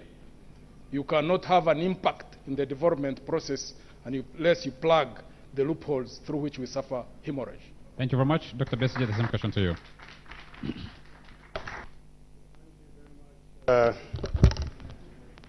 Quite obviously, the team of the executive is a given. The executive is the president and his team.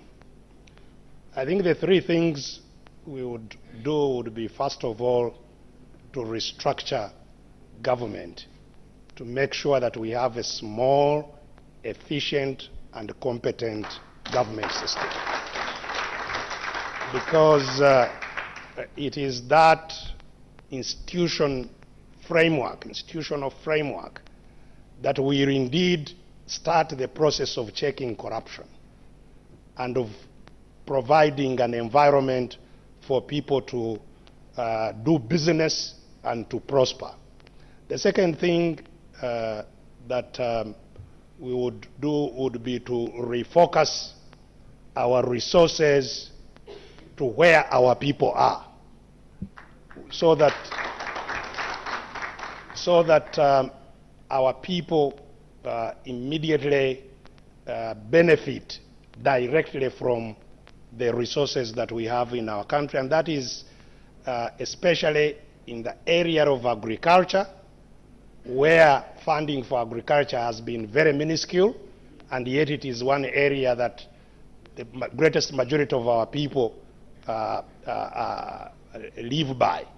Would refocus our resources onto education so that our people can have the relevant skills that will give them the ability to thrive in our economy, and to focus on health so that we have healthy individuals.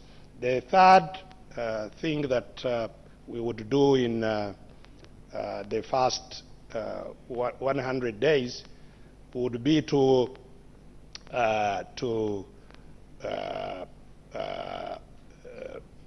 deal with the major infrastructural bottlenecks that again are hindering development in the various areas of Uganda. Thank you very much. Dr. Besigye, I want to stay with you a little longer. If you were president of Uganda today, what is the one thing you do in respect of the Burundi question? What would you tell President Pierre Nkurunziza? And what would you say to President Salva Kiir of South Sudan with the crisis going on in those two countries? Well, telling a president is not the most helpful thing in these kinds of situations. Can I restructure the question? Because how would you respond to the crisis in Burundi if you're president of Uganda? And how would you respond to the crisis in South Sudan? Yeah, I think the response to the political strife that exists in our region is the refocusing of our countries on our people. And, you know, this precisely means having empowerment of citizens, having the ability to respect and listen to citizens, and you know, so that citizens take charge of their situations, rather than hoping that the strong man in the country is the one who is going to be the source of the solution. I think the solution must be sought from the citizens themselves. Empower all mechanisms that empower citizens and that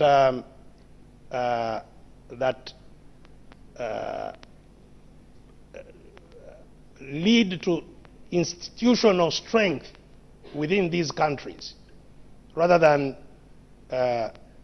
relying on the individuals to be the source of the solutions that you are talking about. Thank you. Mugisha Muntu, Uganda has troops from Somalia through South Sudan, Central African Republic.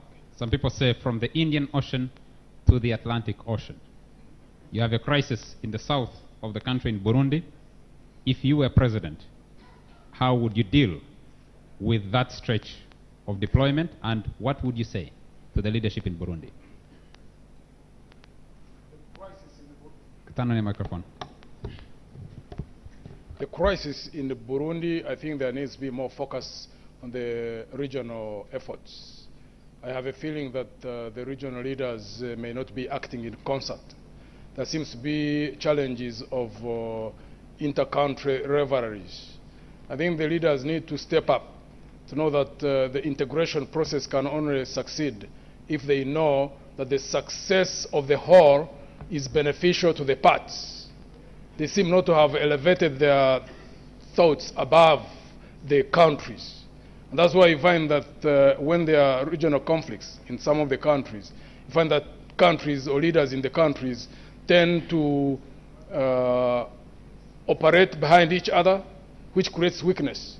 I have a feeling that if East African community had acted together, the leaders in concert, and exerted pressure on Burundi, most likely the situation would have turned out different. But when they start competing as individual entities without looking at the larger picture, the success that the entities would have when the whole regional integration process succeeds and therefore benefits the parts, if they elevated their thinking to that level, I think we would see more successes. On the question of South Sudan,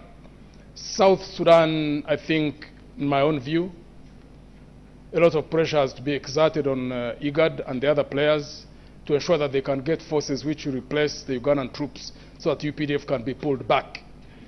Somalia is a little bit different, much again as UPDF is still there, and we salute them because they have been a stabilizing factor with the Burundi forces and other countries that are in Somalia. Again, the weakness has been at the AU level, because I would like to believe that if the countries which had promised troops to be sent in Somalia, if they had been sent in, I believe even by now UPDF would have pulled back. But I recognize the service that UPDF has done, because unless the Somali question is resolved, it will have a negative impact on the whole region, and therefore a gap should not be left in Somalia. Whatever is done, even when UPDF is to be pulled out, there must be assurance that that gap would be filled. In Central African Republic, the troops in Central African Republic, UPDF troops, are drawn in by the Konyi factor, which also impacts us on the northern situation in Uganda. And therefore, they would have still operate with the international effort, the AU effort, to ensure that we eliminate the Konyi problem. And once the Konyi problem is eliminated, and we are sure that our people in the north will never face that threat, then even in that case, the operations in Central African Republic would need to be seized. Thank you. Dr. Besigye, on matters more domestic again, a recent report by the Minister of Education indicates that completion rates at Senior 4 stand at 26% and 36% for Primary 7. Meaning that out of every 100 children who enter Primary 1, only 36 are able to exit, which is an improvement from a few years ago when it was only 25. What would you do as President of this country to change that situation?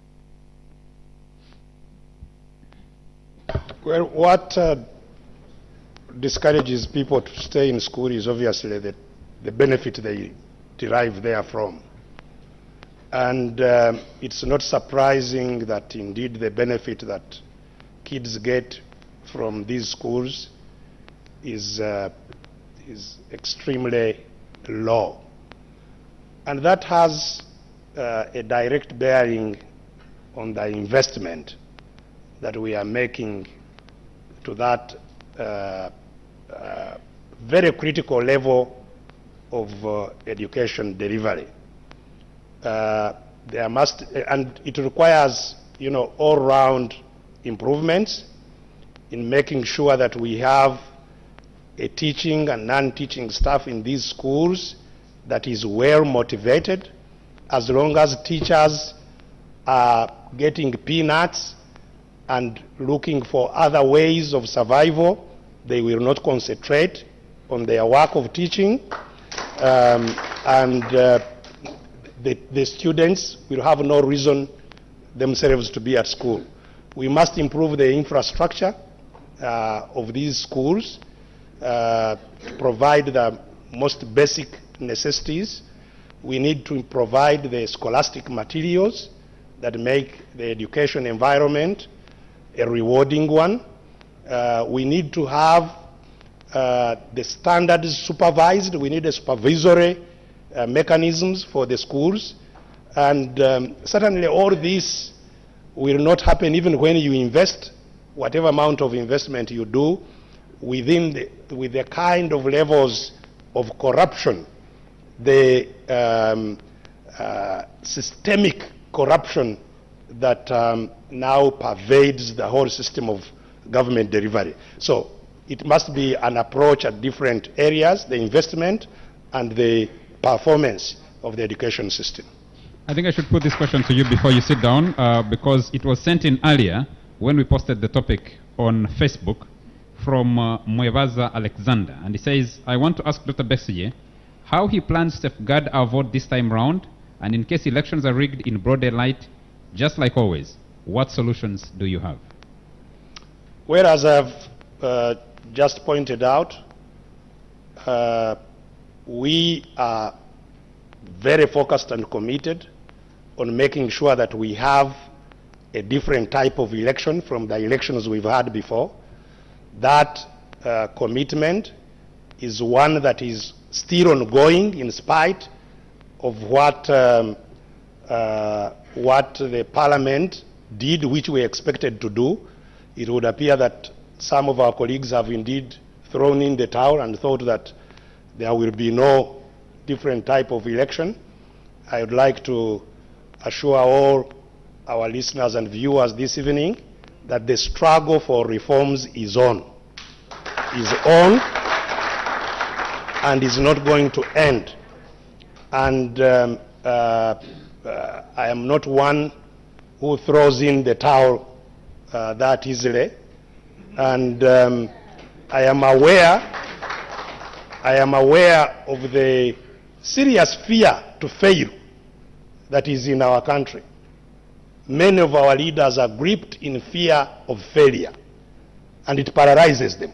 Say, you know, you tried and you failed, you tried here, let's not attempt unless we are very sure we are going to succeed. No. We must keep on trying as long as the need is there. We must try everything to make sure that we get reforms. So my first line of defense is reforms. And certainly within that line of defense, I include all the other measures that we've taken before. Measures to strengthen the capacity to protect our vote at the polls, mechanisms to train our people on the whole electoral and polling process so that they are better equipped to manage and protect the vote.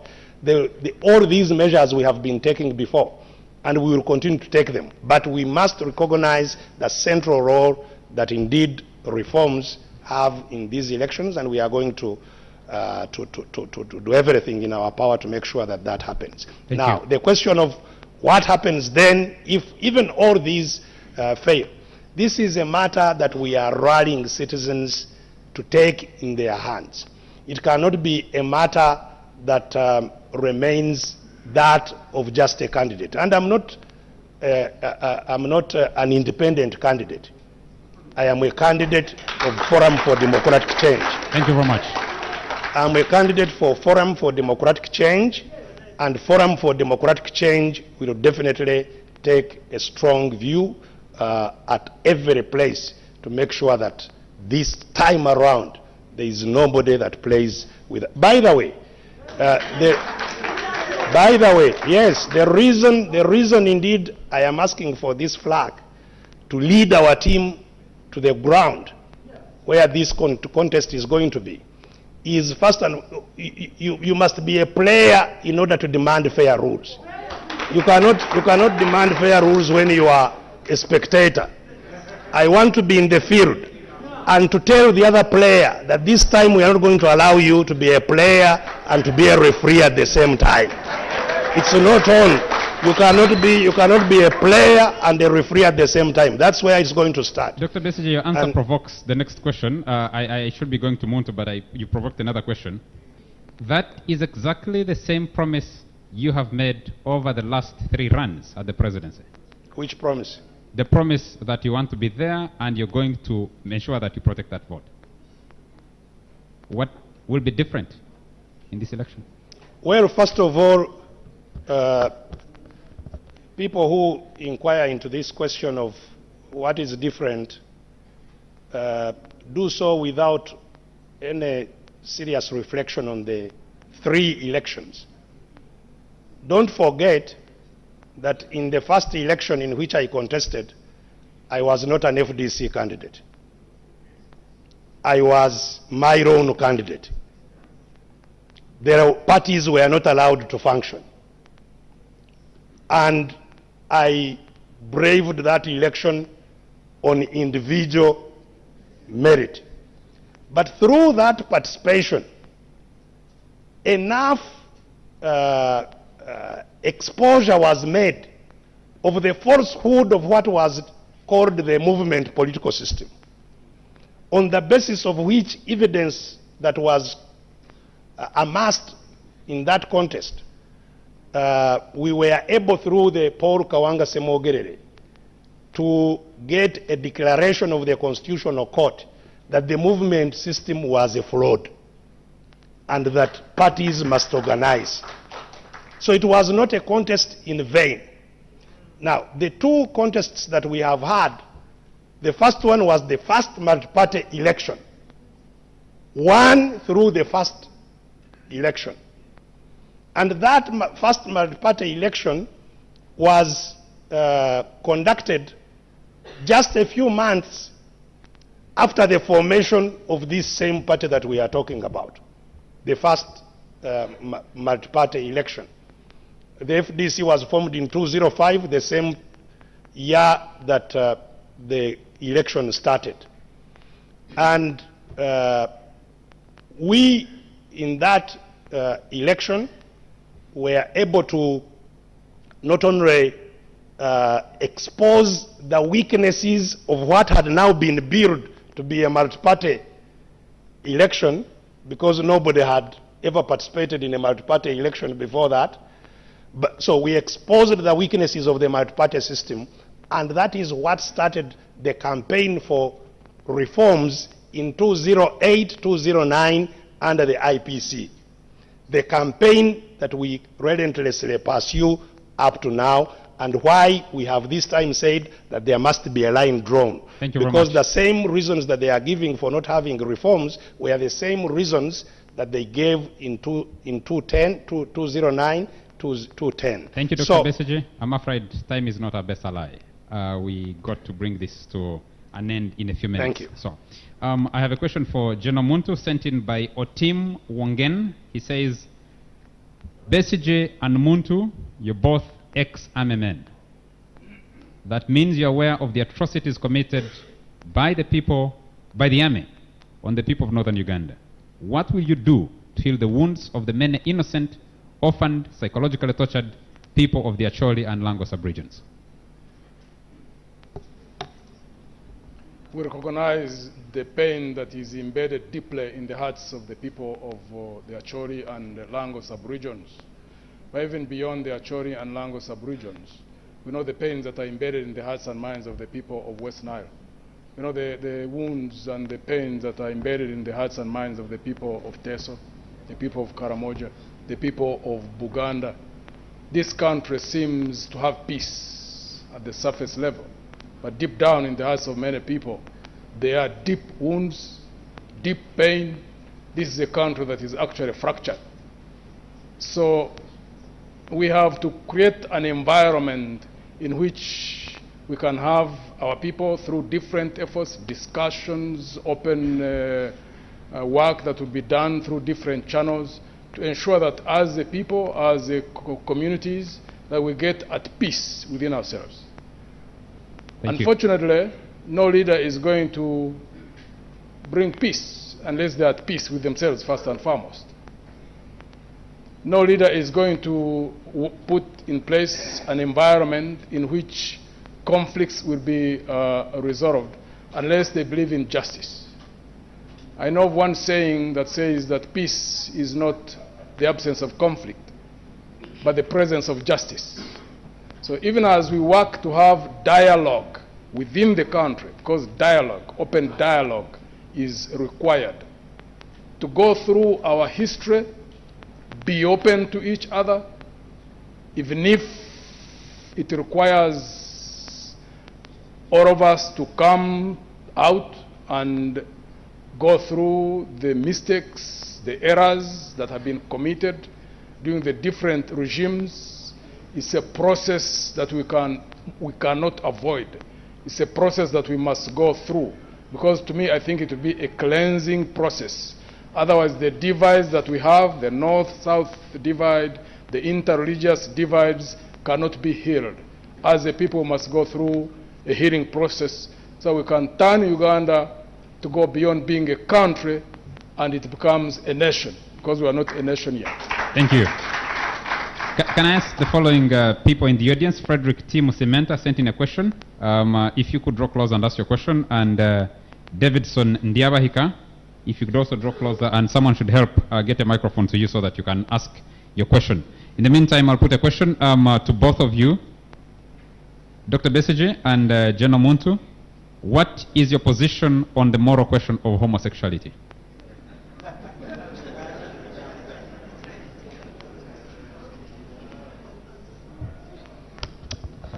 This is quite obviously a very important question in our country. I am a Christian and my moral values are guided by that faith. But it's also a political question, which I think our party must determine a position, must take a position on. Because as a party, we need to have a very clear position. Unfortunately, to the best of my knowledge, our party has not taken a clear position on this. Thank you. So I'm guided by my personal morals, but I think the party needs to take a position on this matter. General Muntu?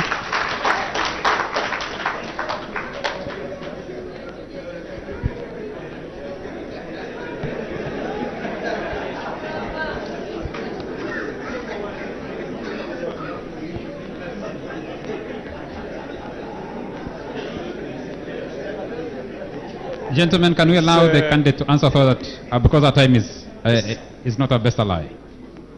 It's both a moral question. It's also a legal question. On the side of the moral issues,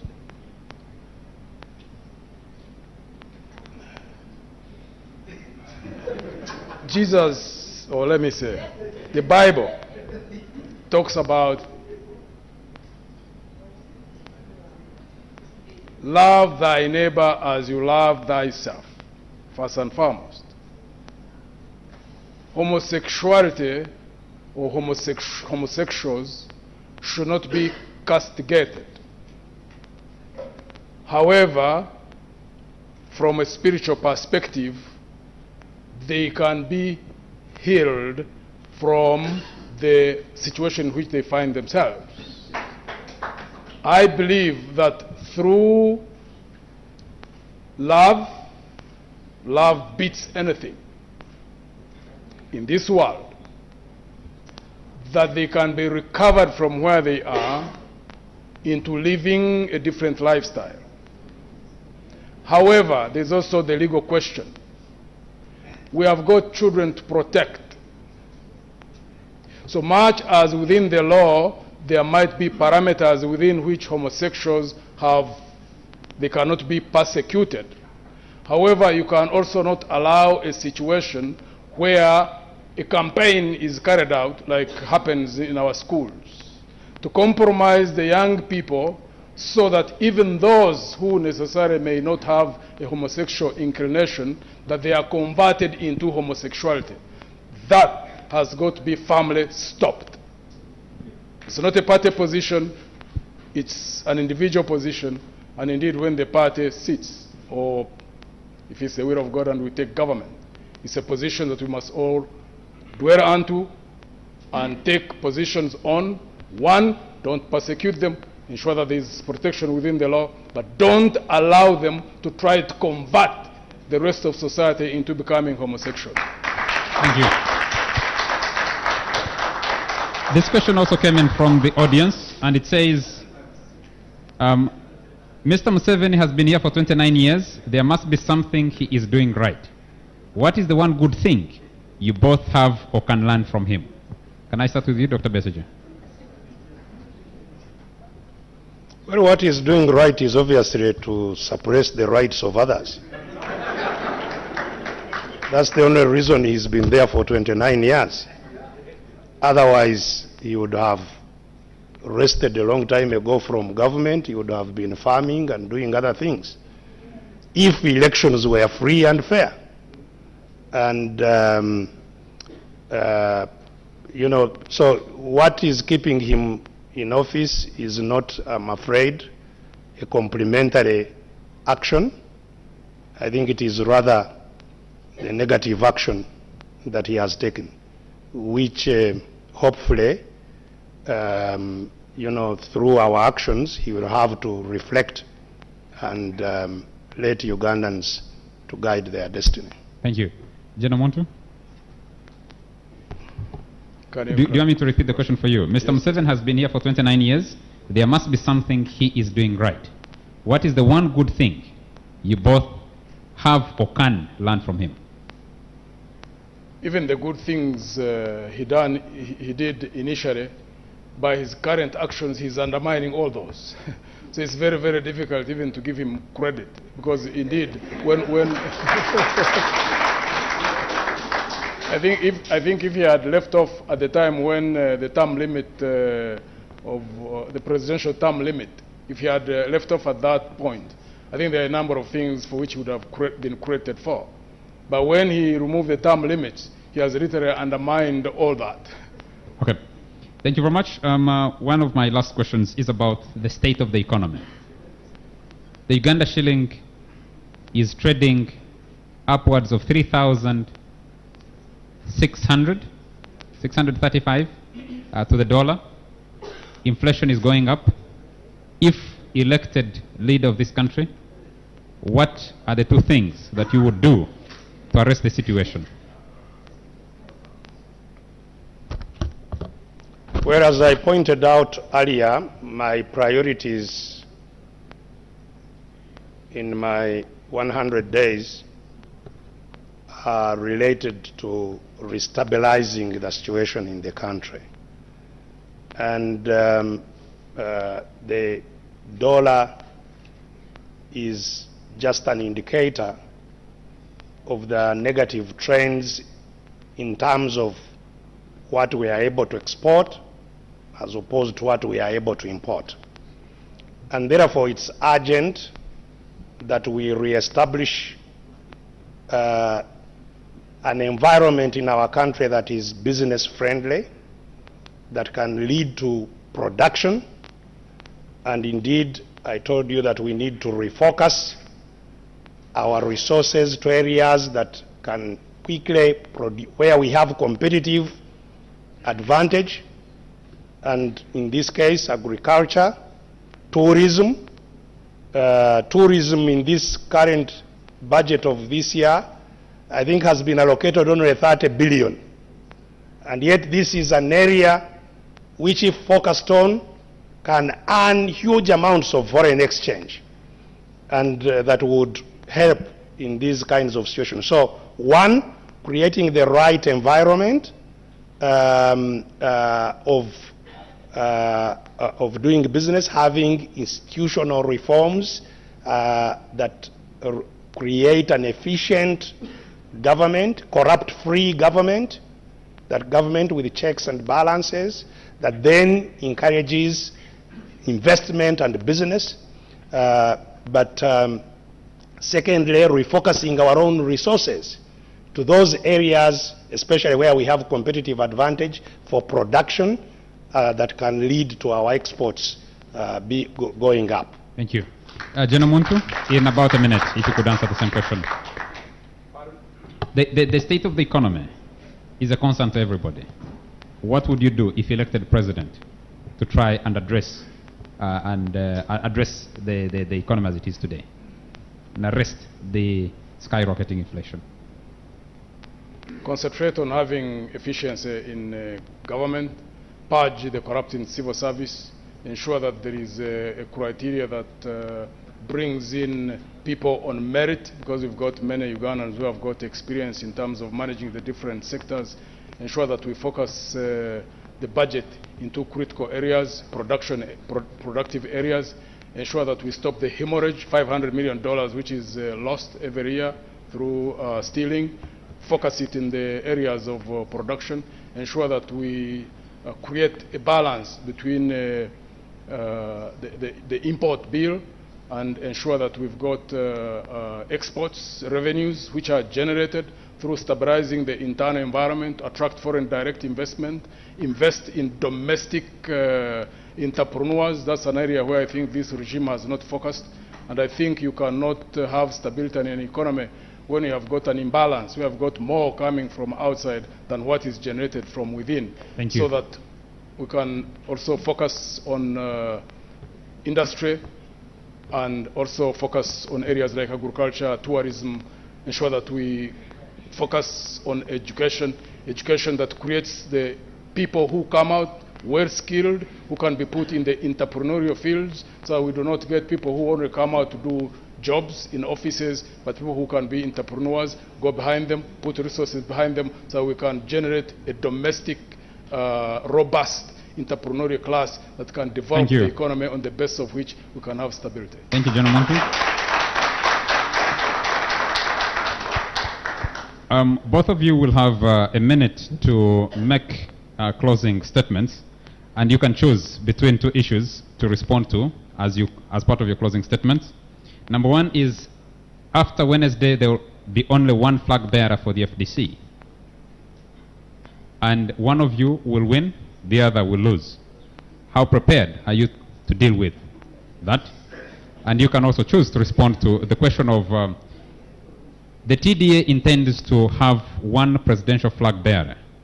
And the contention so far, yes, has about the 30 people who have picked nomination forms to run as independent. There is the sole candidate within of the National Resistance Movement. And there is the question of Amama Mbabazi. How are you ready to deal with Anamama Bawa's candidature as leader of the TDA?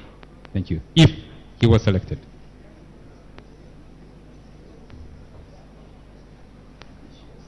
Well, first of all, I think one area that I am familiar with is losing.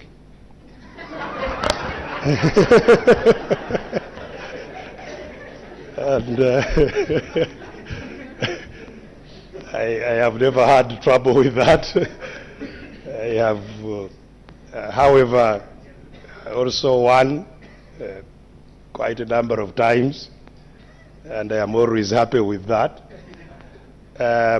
No, you have to realize that in this contest, there will be no losers or winners.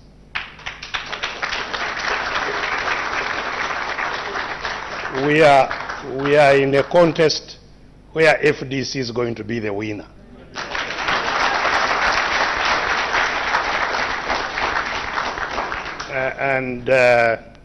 And certainly, if my brother was to win, I will be fully behind him. Thank you. And I would expect the same to happen.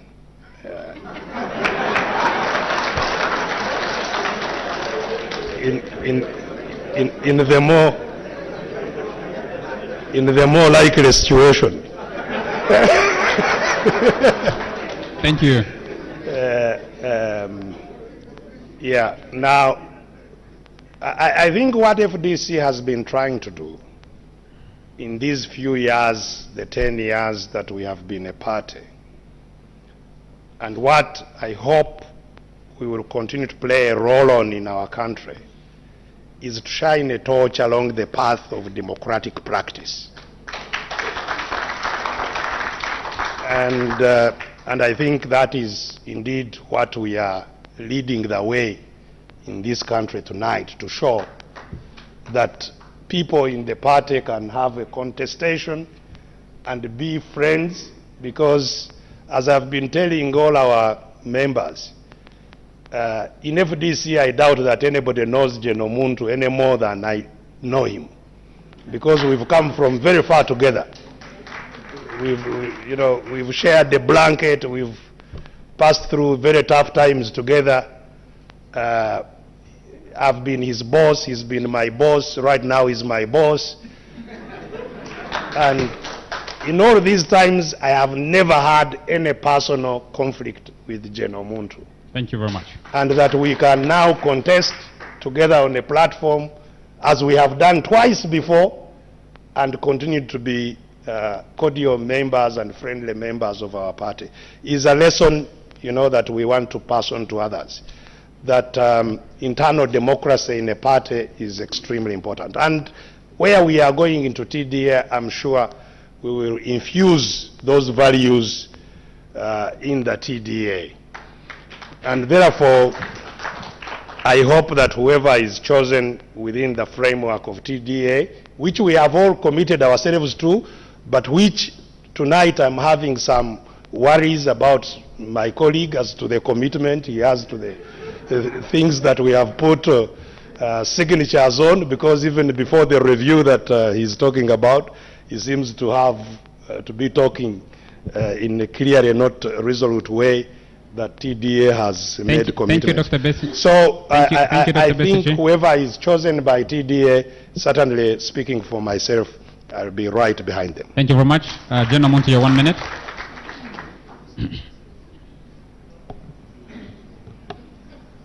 I've enjoyed these 57 days because I've seen us reaping the fruits from the seed that we planted. Internal democratic practice. I know many Ugandans are focused on individuals. It's important because the leaders are individuals. But a lot of times they don't focus on institutions building. So I feel very happy when I find that we are practicing the very things which have failed to be done in this country, which have caused all the conflicts that we've gone through. So when I see us succeeding in terms of building internal democratic practices, this is the fourth contest we have had at the top leadership level within FDC successfully, and I believe on Wednesday we'll have another successful one. And as I've always said, FDC, even before any leader wins, FDC must win. And that's why I keep focusing all my energies to ensuring that we are a cohesive political force, that we are well organized, and that we put into practice the values that we talk about, because we cannot give what we don't have. So I am glad that, again, this time round, we've gone through this contest with Dr. Kizza Besigye. And as for the question of going behind Dr. Besigye, I've got a track record in the past, only that I hope and I believe that this time around, Dr. Besigye is going to find it comforting to back me up as I backed him up before. Thank you very much. Thank you very much. Our time is out. As we make significant advances in the democratization process in this country, and as we galvanize the country to take power, which I believe by the grace of God we will take, TDA, I am committed. As a person, I am committed to everything that we put our signatures onto. But also I'm cognizant of the fact, that as we speak, TDA is going through, even when I'm not there, it's going in processes of preparing for elections. I've not been there for 57 days. So when I'm talking about a review, is because I never want to take individual positions and ram them down people's throats. Because all of us as leaders, I want to respect the other leaders. That's why I believe in the review. That's why I want us to sit together and say, in the circumstances, we can do this or we can do that. I've got my own opinions, but I'm an individual. Once we take a collective decision, that's what I will follow. Thank you. That's what I do in all my life. But once we take a decision, I can assure you that I will go through it. Fortunately, we've been focusing our energies on building organizational capabilities so that whatever decision is done, we become effective. Otherwise, you'll just give whatever position you give, nothing happens, and the population gets a problem again. They keep on losing hope in us as leaders. So we must read the realities of the situation and know that whatever decision we take, that is a decision that we are going to back up and become effective. Thank you very much. Thank you very much, gentlemen. I wish we had another opportunity to do another debate. There are many, many other areas that we haven't been able to tackle tonight, which we should have been able to tackle, which is the question of voter apathy. We haven't addressed it properly. We hope we'll have other opportunities. And may the best candidate among you win on Wednesday. Thank you very much to all the members of the audience that we have had here at the Rwenzori Ballroom at the Sheraton Kampala Hotel. Thank you very much for all of you who have joined us. I recognize we've had the leader of the Ambassador Laro Tunu from the Uganda People's Congress has been with us in the audience. The leader of the opposition in Parliament, Wafula Gutu, has been with us in the audience. I've also seen the Electoral Commission of the Forum for Democratic Change that enabled both of you to be here with us tonight, and very many other leaders. Thank you very much. Thank you very much. And God bless you and have a good night.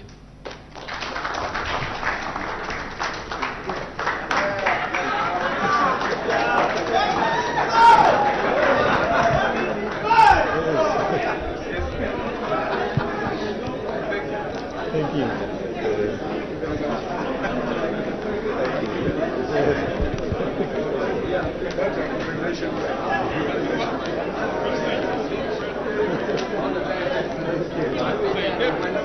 Yes, karibu.